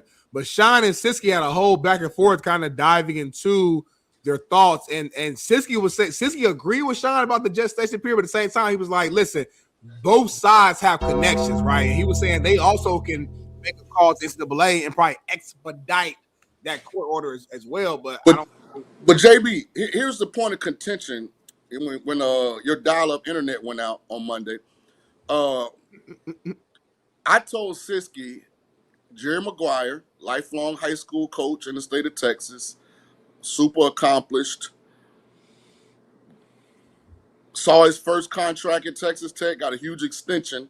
This was an opportunity for him to stand up and separate himself morally and as a culture builder from the rest of the schools that are deep in this cesspool of foolishness. And I say he should have did what was right. Would you have allowed Brendan Sorsby to play for you if you were the head coach of Texas Tech and you knew for a fact that he not only gambled at Indiana but at Cincinnati and initially while at Texas Tech too? No. I mean, before I answer that, let me ask you this: you got to hear Braden trolling Matt and doing what he does. Where are you at with that whole conversation about if you already did it there and you already knew and blah, blah, blah, you're all in now as Texas Tech, aren't you? Because you got $55 million invested. It's not just the money in the quarterback. It's $50 other million in the whole roster, right? So now you got to stand on business, right? Like if me and you were coaching, Sean, I'm with Braden on this part. Like Smitty, Sean and I are coaching a roster. We got this QB. He fucked up and did what he did, but we've already paid all these guys you and Smitty recruited. We got $50 million invested. You're fighting for the Q, though, right? Regardless, I'm saying I've been there, Sean. You've been there, Sean. We've had a quarterback fuck up, and we had to be like, oh, whoa. The whole system's built around Brendan Sorsby, homie. We got to win games this year. We can't just go out here and I'm just trying to be devil's advocate here. So in not those specific words, but with the same context, that was kind of Siski's comeback. And I said a Sean King coached college program in the state of Texas would always have capable young high school quarterbacks in the quarterback room that have been overlooked in this NIL environment where schools aren't recruiting the high school space like they used to. Like we had, and this is pre-NIL, but I don't think anything would have changed. I had the conference player of the year as my starter. I had Chris Oladokin as my freshman, who's a kid that played in Kansas City. Like, you can't tell me in the state of Texas you can't recruit kids that would allow you to still go out and win. It's not like Barons from last year was a baller. Barons was the weak link on the team. They still made the college football playoff.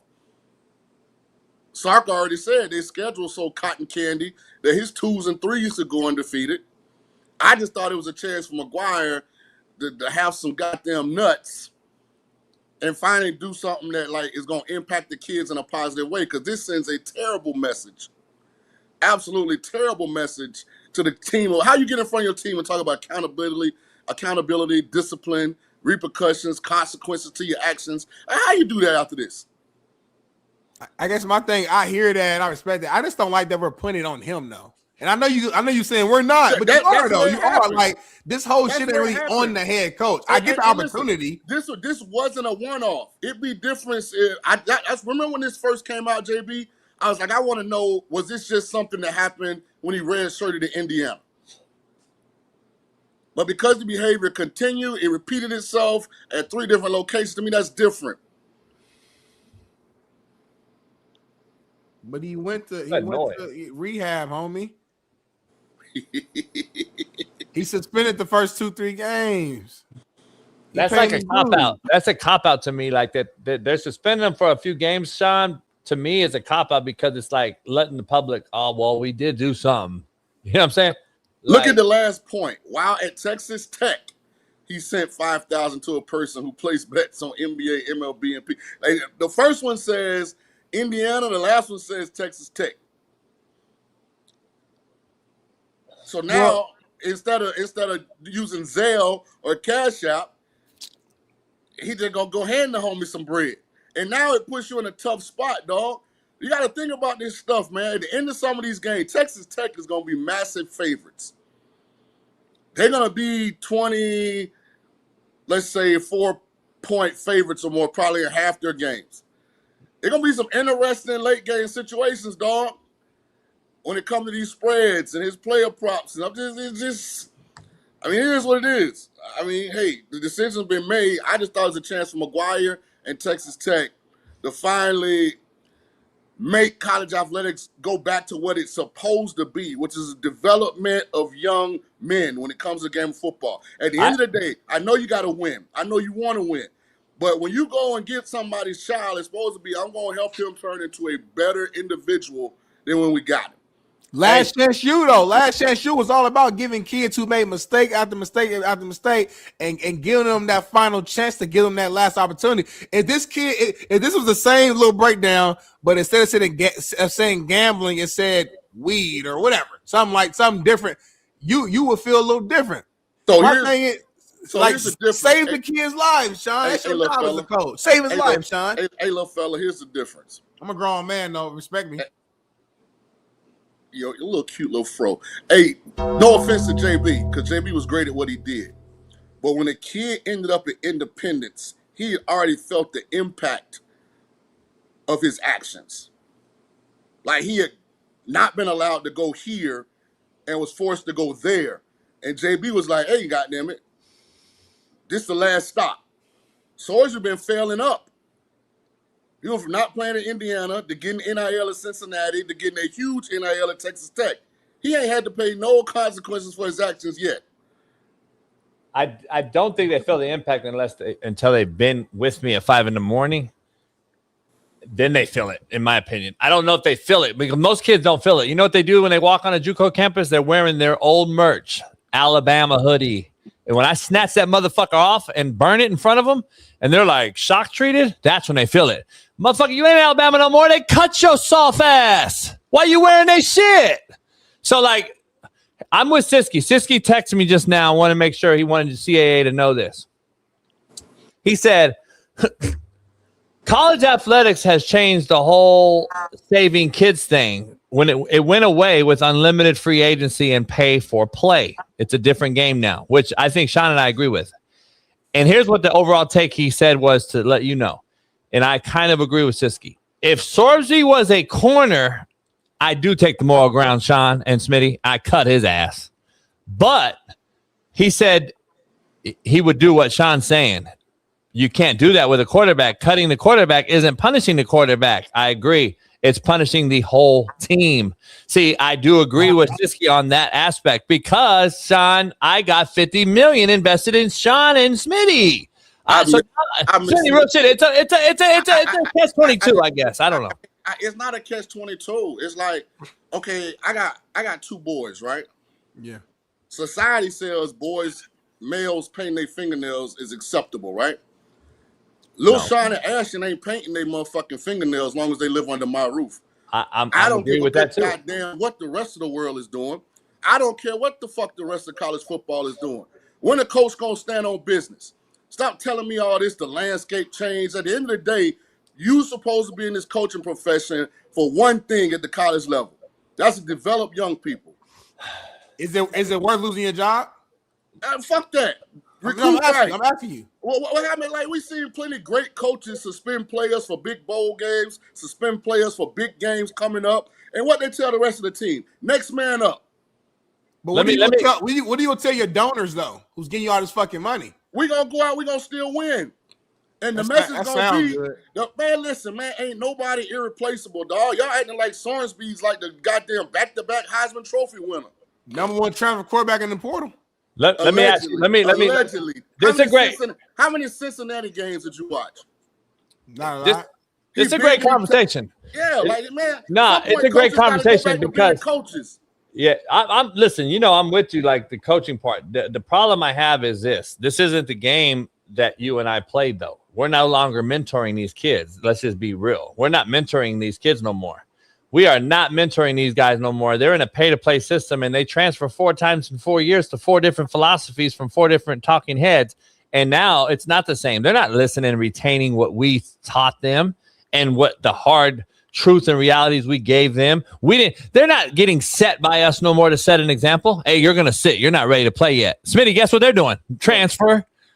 They're transferring. They're not sitting no more because they want to learn the Nick Saban way. They're not doing that no more. So this is a philosophical like battle that we're having in this discussion, in my opinion, because at the end of the day, Smitty, you can say all this stuff you want, but if this head coach wins, McGuire, and they win, nobody will care. But if they lose and he cuts this quarterback, he is going to fucking face hell and high water because he's going to get fucking scrutinized. Probably won't get fired this year, but now it's set up for Campbell, the donor, the fucking discussion of you can't win without the big time quarterback. You should have had another quarterback. You're not the recruiter we thought you were. He's going to get scrutinized. If he wins, Sean, no matter what, they still won. He'll take the outside noise, but as the Texas Tech fan base and the national scope, they won. That's all that's going to matter now because these cats are getting hired and fired like this. So, like, I get it. I get you. I'm with you for 90% of this, but I also know there's another side of this now, and you know there's another side to this. This is pay to play now. This ain't fucking old school mentorship. Like, it ain't no side to right and wrong, but right and wrong. It's the right thing to do. It's the wrong thing to do. I'm tired of people using this crutch. Well, with the transfer portal in the end, fuck that. Hold them kids accountable. If they leave, they leave. Then if they break the rules, and there's consequences behind breaking the rules. If they're multiple offenders, there's no consequences are much more drastic and severe than a guy that made an honest mistake. So in summation, before we move on, what would make you happy? Just him no longer getting a chance to play ever again? No, I mean, whatever McGuire do, he do. I ain't got no skin in the game now. Nothing will make you happy about swords. I'm saying it's what's wrong with the mentorship at the college football level. Football used to be a game that taught young men consequences, that made them understand responsibility, accountability, like all these different words, man. Yeah. Like now we act like it's just the wild, wild west because they can leave when they want and they can get paid money. No, you still got the same responsibility as a coach. You do have the same responsibility, but I don't think the accountability is the same because the accountability part changed when you can get fired now for not retaining a quarterback and not getting the quarterback and not paying the quarterback. That changed the game for me. Like, I'm gonna be honest, like there's no more, like you can't sit here and hold me to the high standard and I'm supposed to get you right. But when I coach you hard and you bounce on me, and now I'm supposed to still hold the high ground. At the end of the day, you're not going to fuck me either now. These kids are fucking these coaches every day, Sean. These motherfuckers are leaving it with no accountability whatsoever. They're fucking bouncing in a New York minute, and we're supposed to still stand on ground. Like, dog, these cats are getting fired every day, Sean, for doing that model, trying that model, and the next guy comes in and gets $100 million on a fucking staff contract. And we're like, damn, we tried to do it right. We got fucked, and this guy gets rewarded after me. I can't be that bitch either, though. Like, that's the problem that I face right here. This is the issue I'm fighting. I'm with you, but then I'm like, if we're all gonna be in this wild, wild west, as you just mentioned, and it's pay to play, then I'm paying to play too.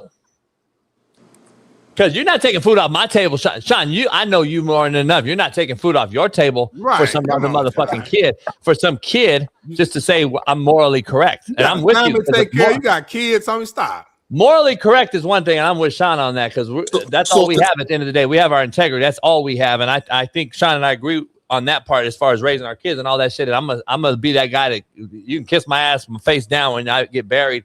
I did it my way. But this is not that life lesson anymore. Like, this game has been so fucked up, Sean. The game has been so twisted that now you either get in and fit in or get out. Here's I guess my pushback would be this. Say McGuire would have stood on business like coaches used to do. The boosters probably have been like, all right, it better work. And guess what? If it didn't work and he got fired, he still get every penny. But when he walked out June, right? Until June, right? No, I'm talking about the coach. No, I'm saying, the contracts go through June is all I'm saying. Right. But he still get the rest of it. He just signed an extension. Well, at least when he walk out that building, he know he stood on business. Here's the problem I have. Those coaches that I hired, Smitty, and that believed in me to come coach for me, well, this is the way of Sean's thinking anyway. This is how it used to be. If I hired you, I'm all in for you. I'm going to protect you at all costs because you're only on a contract that ends every year in June. Right. So you could be fired like this. If I get fired, by the way, you're done too. Fired. So I just got to make sure we're protecting the guys that believed in me to come coach for me, recruit for me, have my back, etc. That's changed too now, Sean, because of this whole fucking wild, wild west. These cats are trying to stab coaches in the back and get out and get a bigger bag at the next school too. Guys get fired all the time. James Franklin was in the national championship semifinal and got fired before midseason. But that's not a new thing. That's been happening. Oh, guys get fired. When you coach, you know. I could do a great job and still lose my job by the same guy that's supposed to be taking care of me, making sure I'm good. We eat. I do a great job. One of his buddies is a head coach. He get fired. He bring him in, give him my position. Like, this shit happens. Don't act like it's a goddamn organic family atmosphere, you know, when it comes to hiring and firing from a coaching standpoint. Like, it's time men start being men. Stand on business. Stop being worried about the unknown, the outcome. Stand on business. You're supposed to be developing these young men, holding them accountable, getting them prepared for the real world. That's your number one job at the college space. I don't care what's happening from a transfer situation, from an NIL situation. Go back to standing on business, coaches. I just don't think they are. I think we've lost that part of it. Yeah. I just think that's came and gone, Smitty. That's all I'm saying. I think that part, it used to be cool. Like, it used to be morally correct. It sounds amazing on paper. It sounds amazing. But it's the same argument. Motherfuckers got life to live and careers to take care of. It's the same argument JB makes about the other entities that have infiltrated the game of football, whether it be women, whether it be lack of masculinity, the increase of femininity. Hell, it didn't used to be like that. And he argues tooth and nail that that's wrong. This ain't no different. We're not saying you wrong. We're just saying that the landscape is just different now. And like, let me put it like this: you plan to be a coach in this era, let me put it like certain this: things you got to do. You can pivot and not change, right? You stand on business. You got to stand on business. You got to pivot a little bit when how you acquire talent changes, right? You got to pivot, but you still got to stand on business, dog. I mean, you got to stand on business, but we're losing kids left and right. I'm just saying, I don't know. I guarantee you this.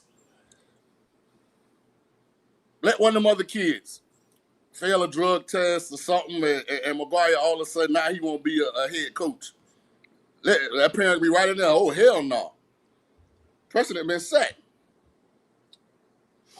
Listen. It's a very, very touchy situation, Smitty, because Smitty, I'm not, no, you know, only reason it's not the only reason I'm even fighting Sean back on this, because normally I would be with Sean 1,000%, right? The only reason is because I'm not in it no more, Smitty.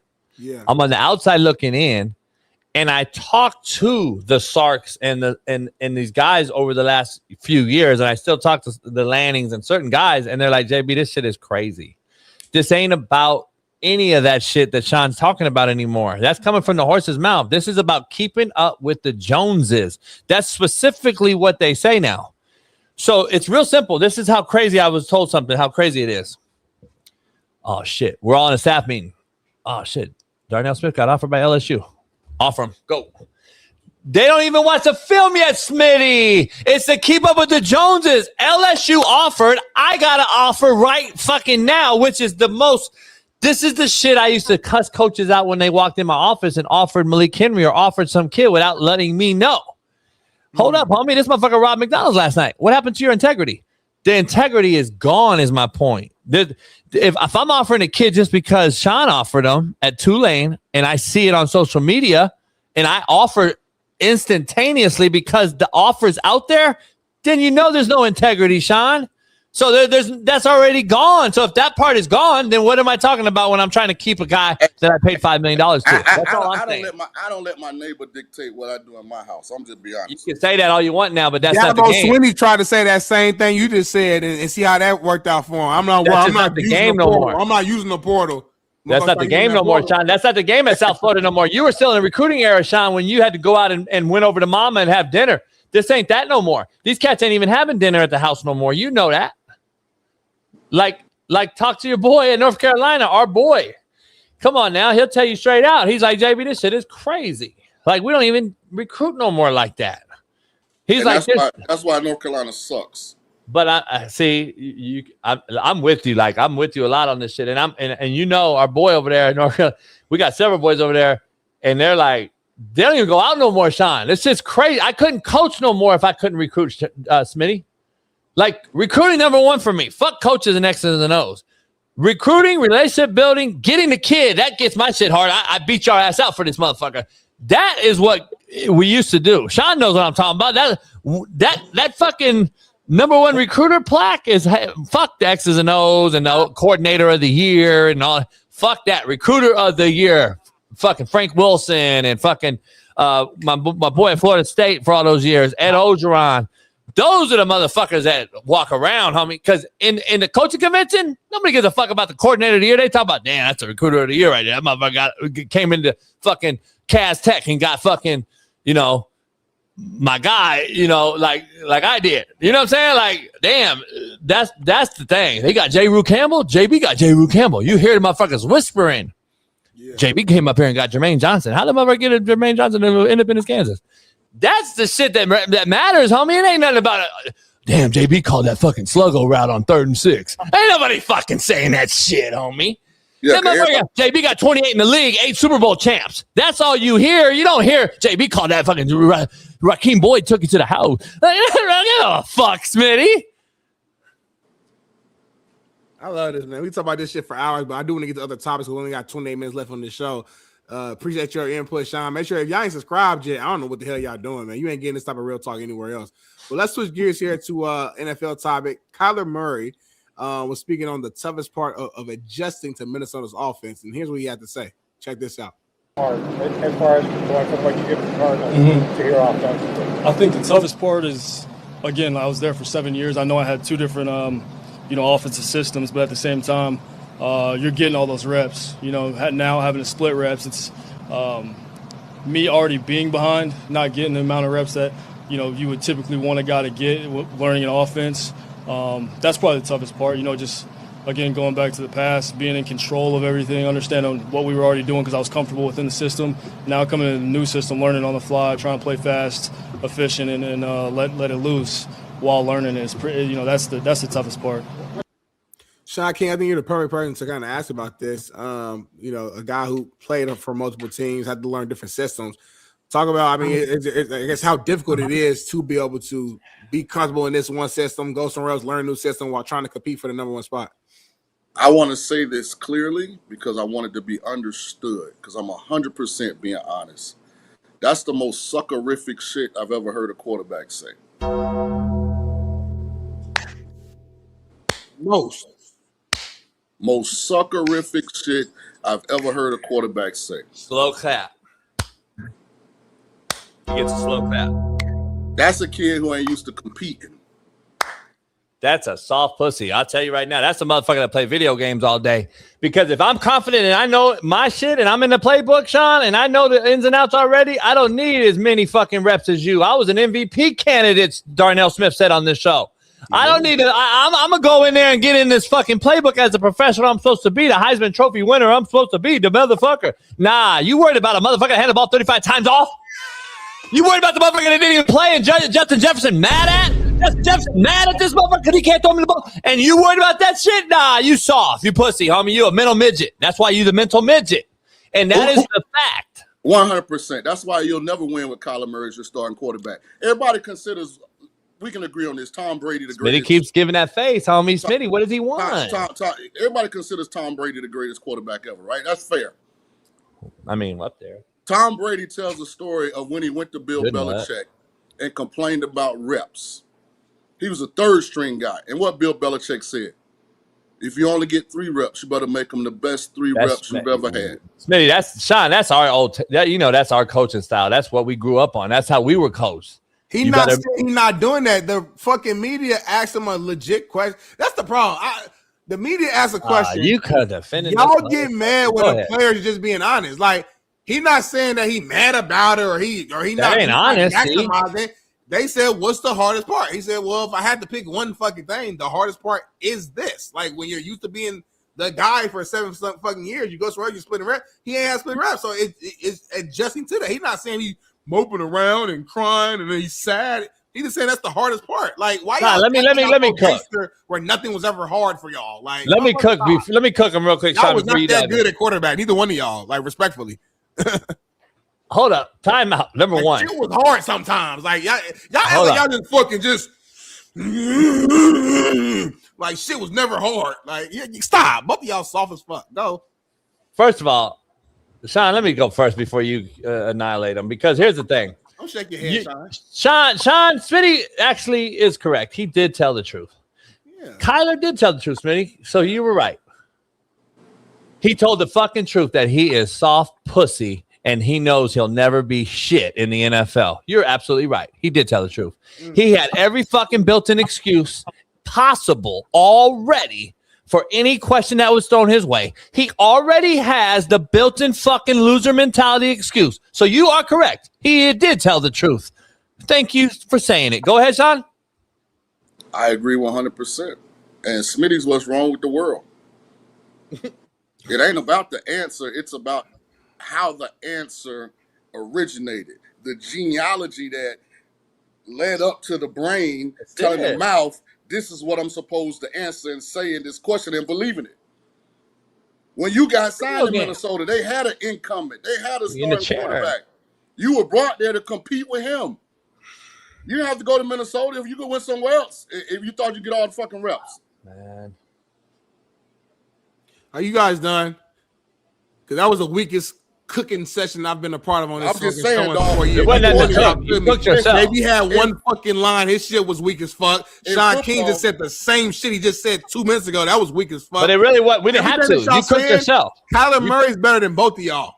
Smitty, you cooked yourself. And that's a fact. That's a fact. Smitty, you cooked yourself. Form is more talented than both of y'all. He's more athletic than both of y'all. He's a Heisman Trophy winner. As great as Sean King was at Tulane, and he was amazing, he was not a Heisman Trophy winner. That's a fact. The motherfucker was offensive rookie of the year, multiple Pro Bowls, was an MVP candidate before he got hurt. Say what y'all want, and he has flaws and leadership flaws that he needs to work on. I'm not saying the motherfucker's untouchable, but this whole narrative that Kyler just says shitty ass fucking quarterback needs to stop. In Minnesota alone, he's QB1. He's better than that other fucking quarterback that handed the ball off 35 times. So that Sean King is so high. I know that much.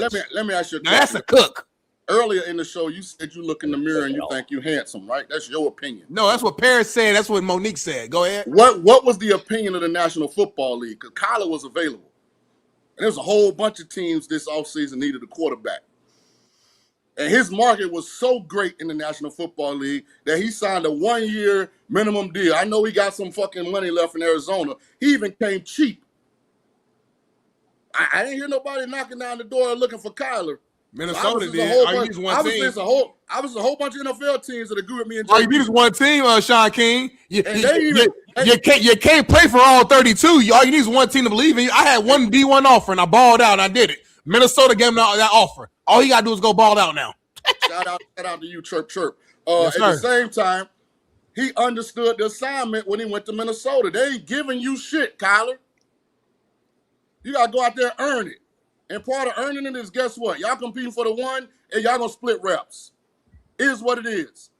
Don't fucking complain about it. Don't make no excuses. We ain't no explanations. You supposed to be so fucking good. Go out there and beat out JJ. Smitty just said he don't think JJ no good. It shouldn't take you more reps than JJ to prove you better than him. Justin Jefferson don't think he that good. Justin Jefferson came out, we saw multiple times and said this motherfucker need to clean up his bad habits, improve his decision making, protect himself from injuries. The leader of the team don't believe in JJ. Fuck what Smitty say. Your star player, your Hall of Famer says I don't believe in this. We're not talking about JJ. We're talking about Kyler. We're talking about Kyler. You mean to tell me you supposed to be good as you think you is? You can't go in there and prove to them in a short period of time that you bad, that you better than the guy you just said? He didn't say he couldn't. They just said, what's the hardest part? Like, what are you talking about? That's like me asking you, Sean King, Sean King, what was the hardest part of being in Tampa? I'm sure there was something that was the hardest part. You're not saying that's an excuse of why you can't do nothing, but there's something that was the hardest part. What's the hardest part of coming on a JB show every morning? Getting up at 5 o'clock. That don't mean that I can't do it or I'm complaining about it, but everything has something about it. Let me ask you a question. Let me ask you a question. Common sense answer. Let me ask you a question. Slow ass motherfucker. You ever been in an NFL quarterback competition? No, I've been in a defensive line competition. I have been in an NFL quarterback competition. It ain't fair. It's about taking advantage of your opportunities. Whether you're the incumbent one, whether you're fighting for the second string role, whether you're just trying to make the fucking roster. You got to take advantage of the opportunities you get. Sean King, what was the hardest part about earning the starting quarterback role with the Detroit Lions? And I want your honest answer. What was the hardest part about earning that role? Don't lie, please. I never had a shot, but I just you soft pussy. You making an excuse. You never had a shot. Go out there and earn it. If you was a better player, you would have beat Orlovsky. You would have shown you were clearly the favorite. You see how stupid I sound when I say that, Sean King? I didn't get one first team rep the whole I time. sound stupid, don't I, when I say that? I still went out there and competed. Exactly. And I still went out there and competed. And Kyler's still competing. He just answered the question. Mic drop. Next topic, JB. I think your take was very feminine. Extremely. I don't think you realize what it actually takes. Because we get 2 reps and then we get graded out on both reps, and they have to damn near be like 90% for us to take over and get a 3rd rep the next day. Are you making an excuse right now? No, I'm telling you the truth. The reality. You're telling me the truth. Reality. So when they asked Kyler Murray a question, he told you the truth. Reality. He's soft. But when Sean King and JB does it, it's reality. It's the truth. Not Again, at all. Next topic, please. It's about the mentality. This is the same guy that scrubbed his social media. This is the same guy that ain't been good in 3 years. Video game, had to put a contract together because his video game play. History dictate his present. We're not talking about what he used to do. We're talking about who he is today. Smitty, first of all, what he's supposed to say is everything hard. That's why I came. I'm embracing every aspect of this competition. But you didn't criticize JJ McCarthy a week ago when they asked him how his relationship is with fucking him and Kyler in the room. Kyler gave the perfect politically correct answer. JJ McCarthy gave this bullshit answer out here talking about we don't really talk. I ain't hear nothing from you on that. My thing, y'all pick and choose. First of all, I depending on who you like, who you dislike. I wasn't on here for that conversation. He was here. And if I was coaching both of them, I know this ain't Josh McCown's approach because I played with Josh. I'd tell both of them shut the fuck up. He better than you too. I tell both of them shut the fuck up. What Smitty's not going to get away with on this show is moving on to the next topic. A, when he thinks he won, and then B, he won something. He trying. The chat has spoken. And then Smitty and Sean, here's the cold part. Smitty played in a rotation of 4 guys at one time that all could play the same position. He get a rotation. Hey, Sean Teva, and then Big Matt Watt runs in, and then Teva, and then Brady Fajoko runs in. Sean, we don't get to do that. We had to win the position, the sole one spot on the field. Stop, Smitty. You have no fucking clue what you're talking about. Because y'all naturally get breaks within the natural offense. Handoff. That's a fucking break. Handoff. That's a fucking break. Snap the ball, 3-step drop back, slant. You chilling. Break. He's so delusional, Sean. As a D lineman, ain't no breaks. Every fucking play is a car wreck. It's Sean, a car wreck. I'm running left. I'm running Sean, right. Does he realize we can hand off? Sean, does he realize we'll lose a rep? We got to hand it off. We got to get it back deep, fast, and in a hurry. Boom! Get it back. And then we got to boot out, Smitty. Hold the linebacker. We got to boot out 30 yards without the ball. If your coach right, Smitty, I come back to the huddle like, fuck. Because you're fat out of shape, homie. I'm do it again. That's when I was 225, 230. Lineman 6'5 plus running power straight fucking at me. Trying to hold it at the point of attack. Hey, Sean. This generation of D-line so goddamn soft. I go back, retreat, go screen. Smitty, retrace, come back. Tap out. I had to chase the screen down. Tap out. You soft motherfuckers, D-lineman, homie. We had no lows were allowed, homie. Every fucking Tuesday practice, we doing pursuit drill. Yeah. We do fucking team jacks. They blow the whistle. We're sprinting to the fucking pursuit drill, which starts off with bags up. It's called bags up pursuit. Shout out to Coach Bateman, D coordinator for Kentucky. We go run through the fucking bags, full fucking pads, home. Get done with the bags, go straight to the fucking barrels. First team, let's go. Shock. Run the play through the barrels, blow the whistle. The head coach points this way. We're sprinting full speed to the fucking end. You better jog back. If anybody not going full speed, you're back on the fucking field. That's how defensive players practice. Quarterback, I look at your drill. You over there.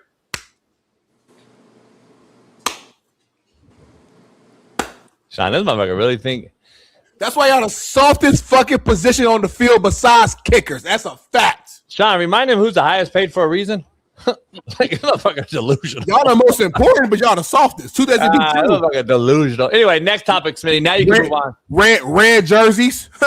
Now you red can move on. jerseys. Anyway, next topic, red jerseys. I'm talking about red jerseys. Hold on. Before we move on, I just want to. Can't even touch y'all pussies at practice. JB, Smitty's a little younger than us.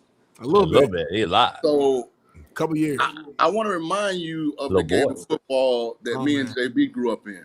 Yeah. And you can ask Tommy Bowden. You can ask Rich Rodriguez. You can ask anybody that played at Tulane. In spring football, I was live. I was live too. He just got. That's why he's so delusional. That's why Smitty's so delusional. Hey, you can ask anybody at Tulane. I was live. And hey, Sean, tell Smitty all quarterbacks in that era were live at some point, not just like what he saw at Ball State. At some point, soft ass quarterback, homie. Tell me. Y'all was live at some point. Why you adding words to it, motherfucker? D line, we always live. All the what you talking about, homie? You were shorts all the time. Stop. Motherfucker is D line even with them. We still tell them we used to cut their ass at practice when we coached. Yeah. Me too. How we cut you in shorts? You wore shorts. We can't cut you in shorts. Motherfucker, the knee pad ain't protecting your fucking leg on the cut. Have you ever been cut block, Jason? Do you know what the fuck it feels like? I've been cut. You haven't. Stop fucking lying. You know, soft. yeah, we got cut block with fucking shorts on. That's what fuck we did. You're a liar. Don't tell me what I got done. All I want you to differentiate. I got YouTube black, homie. You said some shit earlier that really like this within my spirit a little bit. You pay for it? Don't group me in, Smitty. I grew up in a different era. I played in a different era. Don't group me into what they got going on. Don't group me in. I'm older than him. But Jamie, you white though. Yeah, it's worse. I was slower. I was more unathletic. You didn't run, so you never was live. The reason why Sean was live, I was always live. I was in the pocket, dead in the pocket, homie. Because Sean could run around, so Sean had to be live for the defense to understand how do I stop a mobile quarterback. You was my favorite quarterback. You was right fucking standing there. I used to step on the shit out of you. I played in an era where the only time you went shotgun was 2-minute offense. Exactly. Into the half, into the game. I played in an era, Smitty, when I threw the ball, you could take 2 more steps, pick me up, power drive me into the game. Me too. So don't ever in your fucking life you soft with a T and me again. Yeah, Sean. I ain't playing this soft era now. Sean, this is my last question. And this is my last question. And I know you're the realest person on this show, and I know you would never lie. This yes or no to this question. Do not lie to me, please. Have you ever worn a red jersey at practice? Yes or no? That's all I want to ask. In the NFL, absolutely no. Because have you ever worn a red jersey at practice at any part of your football career? Just yes or just no? No. You're a fucking liar. No. I talk to any. I'm gonna check. I'm gonna call Keyshawn. You're a fucking liar. You're a fucking liar. In the NFL, now in the NFL back then, you didn't have red jerseys. They just do not subscribe right now, everybody. If you're not subscribed. You getting the eras confused, dog. Don't you never call me soft. You can say I sucked. You can say I wasn't good enough. But don't fucking attach soft to me because I got it from in comparison to defensive linemen, it's apples and oranges, homie. What Warren Sapp went through and what Sean Key went through physically was night and day.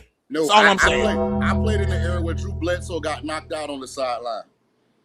We get knocked out every fucking play. That's my point. That's a one-off.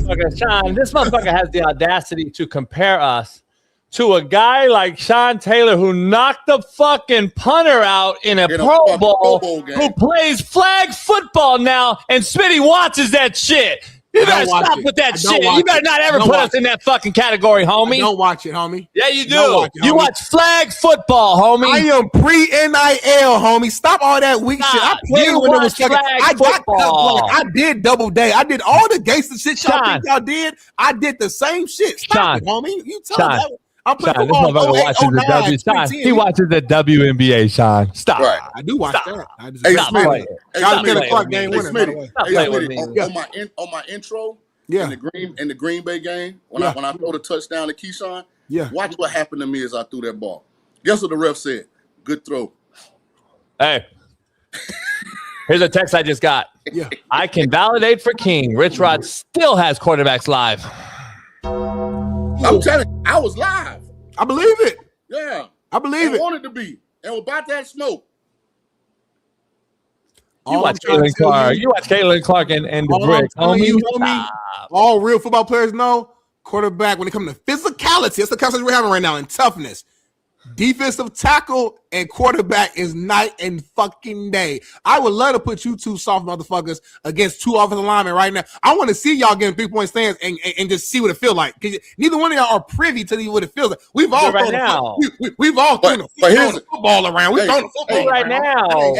I want to see you line up and do it. Next time you and I in person, we'll do line up. Please, I'm gonna fuck you up. I'm gonna fucking swing your ass. So no, I'm real tall. Let's do it. I'm gonna fuck you up. Like with cleats on. Please, let's do it for real. Jamie, let me address the baby duckling. I'm gonna embarrass you. Because the baby duckling is missing a point that separates real men from just guys that talk.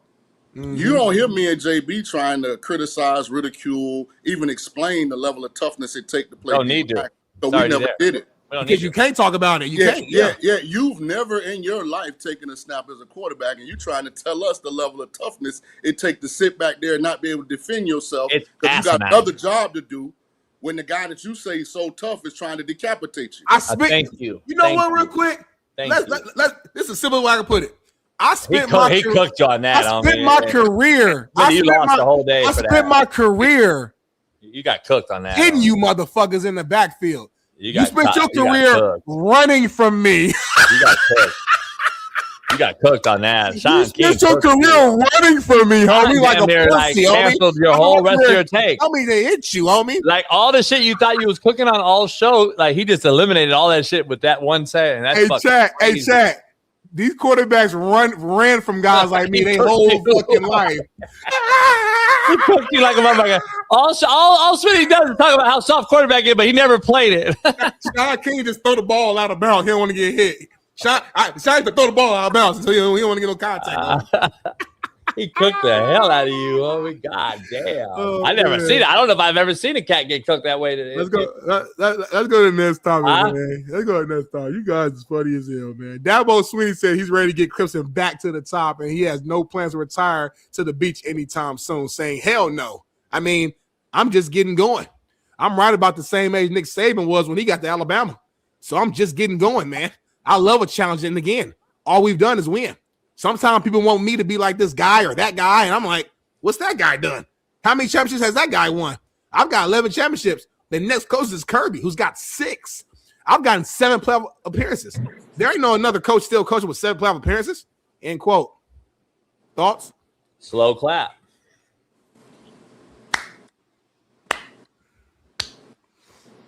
And he still runs down that thing. Full speed, Smitty. Still runs down the thing. Got to give him credit just for running down there because me and Sean blow our shit out. Yeah, he's definitely. still running down there. And shout out to him. He's absolutely right, though. And I'm a Dabo guy. I like Dabo. A lot of people don't fuck with Dabo. I like Dabo. I think was ahead of the game, number one. He won in the hardest era, right before all this shit show started. He actually beat the shit out of Bama twice. He actually beat the shit out of Georgia. He actually beat the shit out of some teams that everyone was like, damn, Clemson's on the come up. And then this happened. He tried to stick to his guns. To Sean King's point, what we should do, right? Accountability, responsibility. He learned to Smitty's point. He learned the hard way. Had to keep up with the Joneses to JB's point, and now he's figuring it all out. So see how we did all that? We summation. We put all that shit together in a ball that we're all at the end of the day. We all have our own opinion. We got great conversations, disagreements, and then we.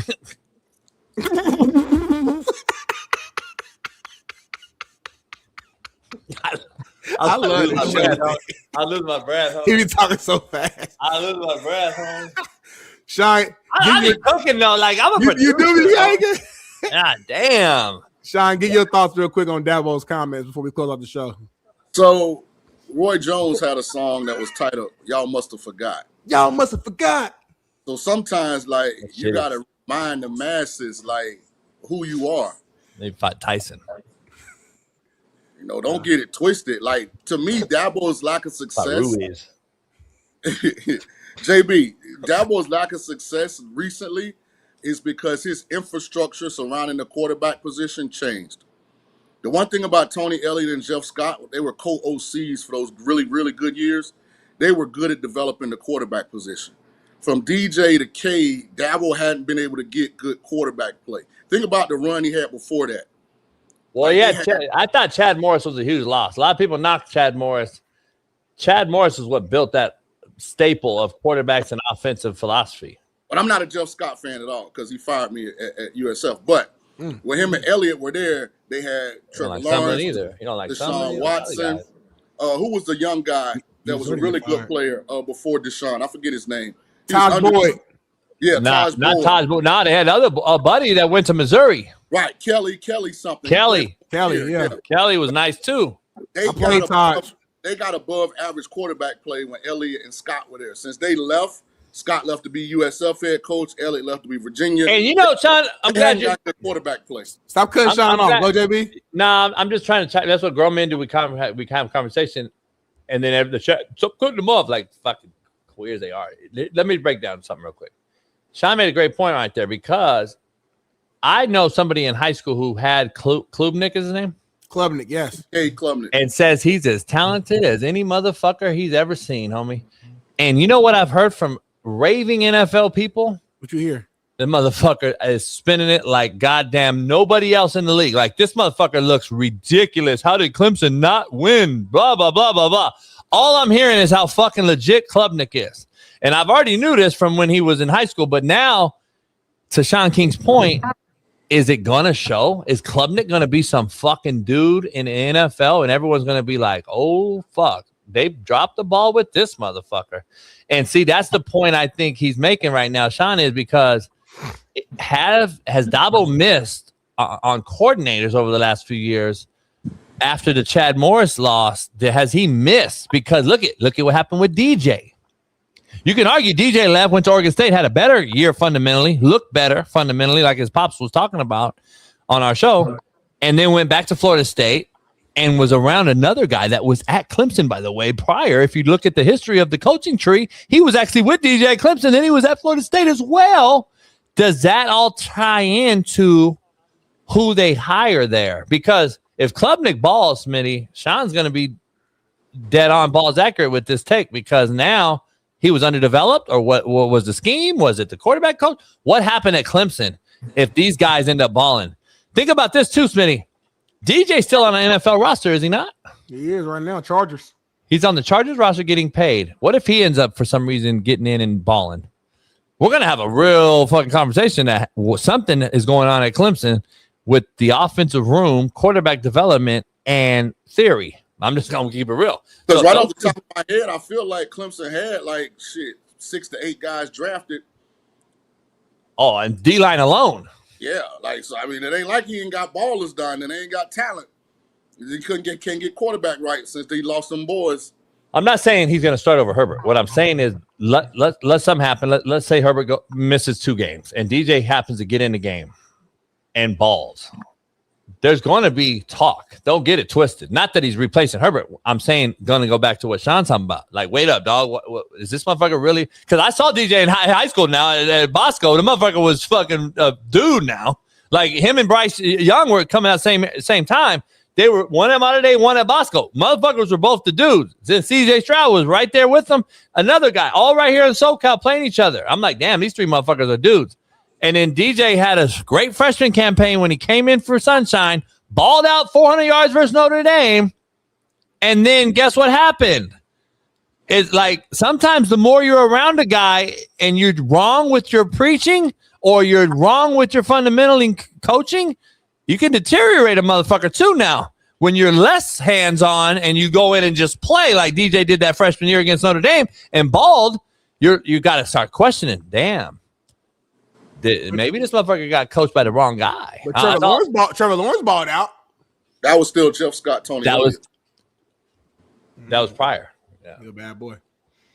We'll see, man. You guys made some good points. We'll see how Clemson proceeds this next year. But I kind of want to close out going back to that last week-ass argument that we had from you guys.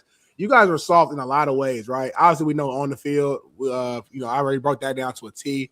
Mentality-wise, a lot of you guys are soft. Brought that down to a T. But it also was the little things, preparation, right? In weight room, a lot of times quarterbacks would be in there with bands and 5 pounds with weight and stuff like that. While you guys were doing that, I was doing things like this. So I'm just saying from a full mentality standpoint, you should have feel about it. Like, we're just built different, Sean King, is what I'm trying to break down to you.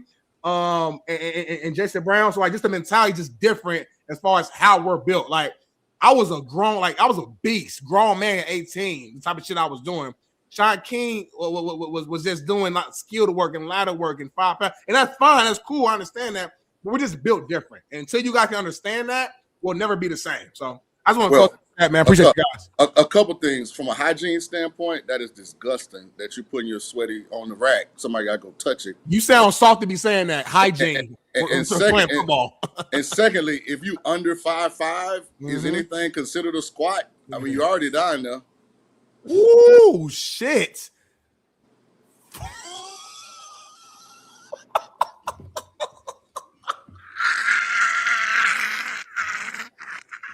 I don't get it. Man, I'm getting hyped, man. Appreciate y'all, man, watching How this many show. career sacks you had at Ball State? 4.5. So you never really could turn like that strength into explosion and finish. I had one season as a starter. I got hurt my senior year. So now you're making excuses. No, I mean, I'm just letting you know. Oh. Rotational guys, the first 2 years, junior year, starter, which means captain, all conference, in that 1 year. So when you say draftee pick going to senior year, blew my knee out. When you say rotational player, to me that means you should be at 100% full go every rep. Then for sure. No, for sure. And you couldn't get to the quarterback. I made plays in other ways. Okay. Interior guy. I didn't play the end. I'm just asking. Because see, Jay-Z say, men lie, women lie, numbers don't. Yeah. And you took a shot at me. Bailey could put my numbers up. Numbers is cool though. Numbers is cool. What I'm trying to tell you though, you're right. All conference is all conference.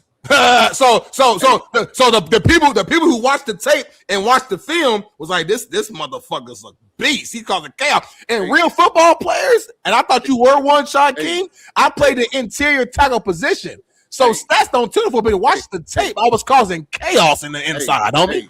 And these weren't empty stats. Because at the end of that paragraph, it said 12-0. Is that what it said? Yeah, so get your game up. I hear you. Yeah. I hear you. You was pretty decent in a shitty conference. But nah, I appreciate that, man. JB, any thoughts on your end, homie? No, I only thought I have. Go ahead, Tom. I played against a top 5 Heisman Trophy finisher in Jordan Lynch, who was way better college career than you had, homie. So what are you talking about? They played Florida State in the bowl game and lost by a touchdown. So we saw your weak ass squat, and we just wanted to compare it to real football. So we'll end it on this. Go ahead. Hey, I was a beast. Hey, I was a beast now. I was a beast. I was a beast now, man. I'm out too, man. JB, you end this shit. Peace.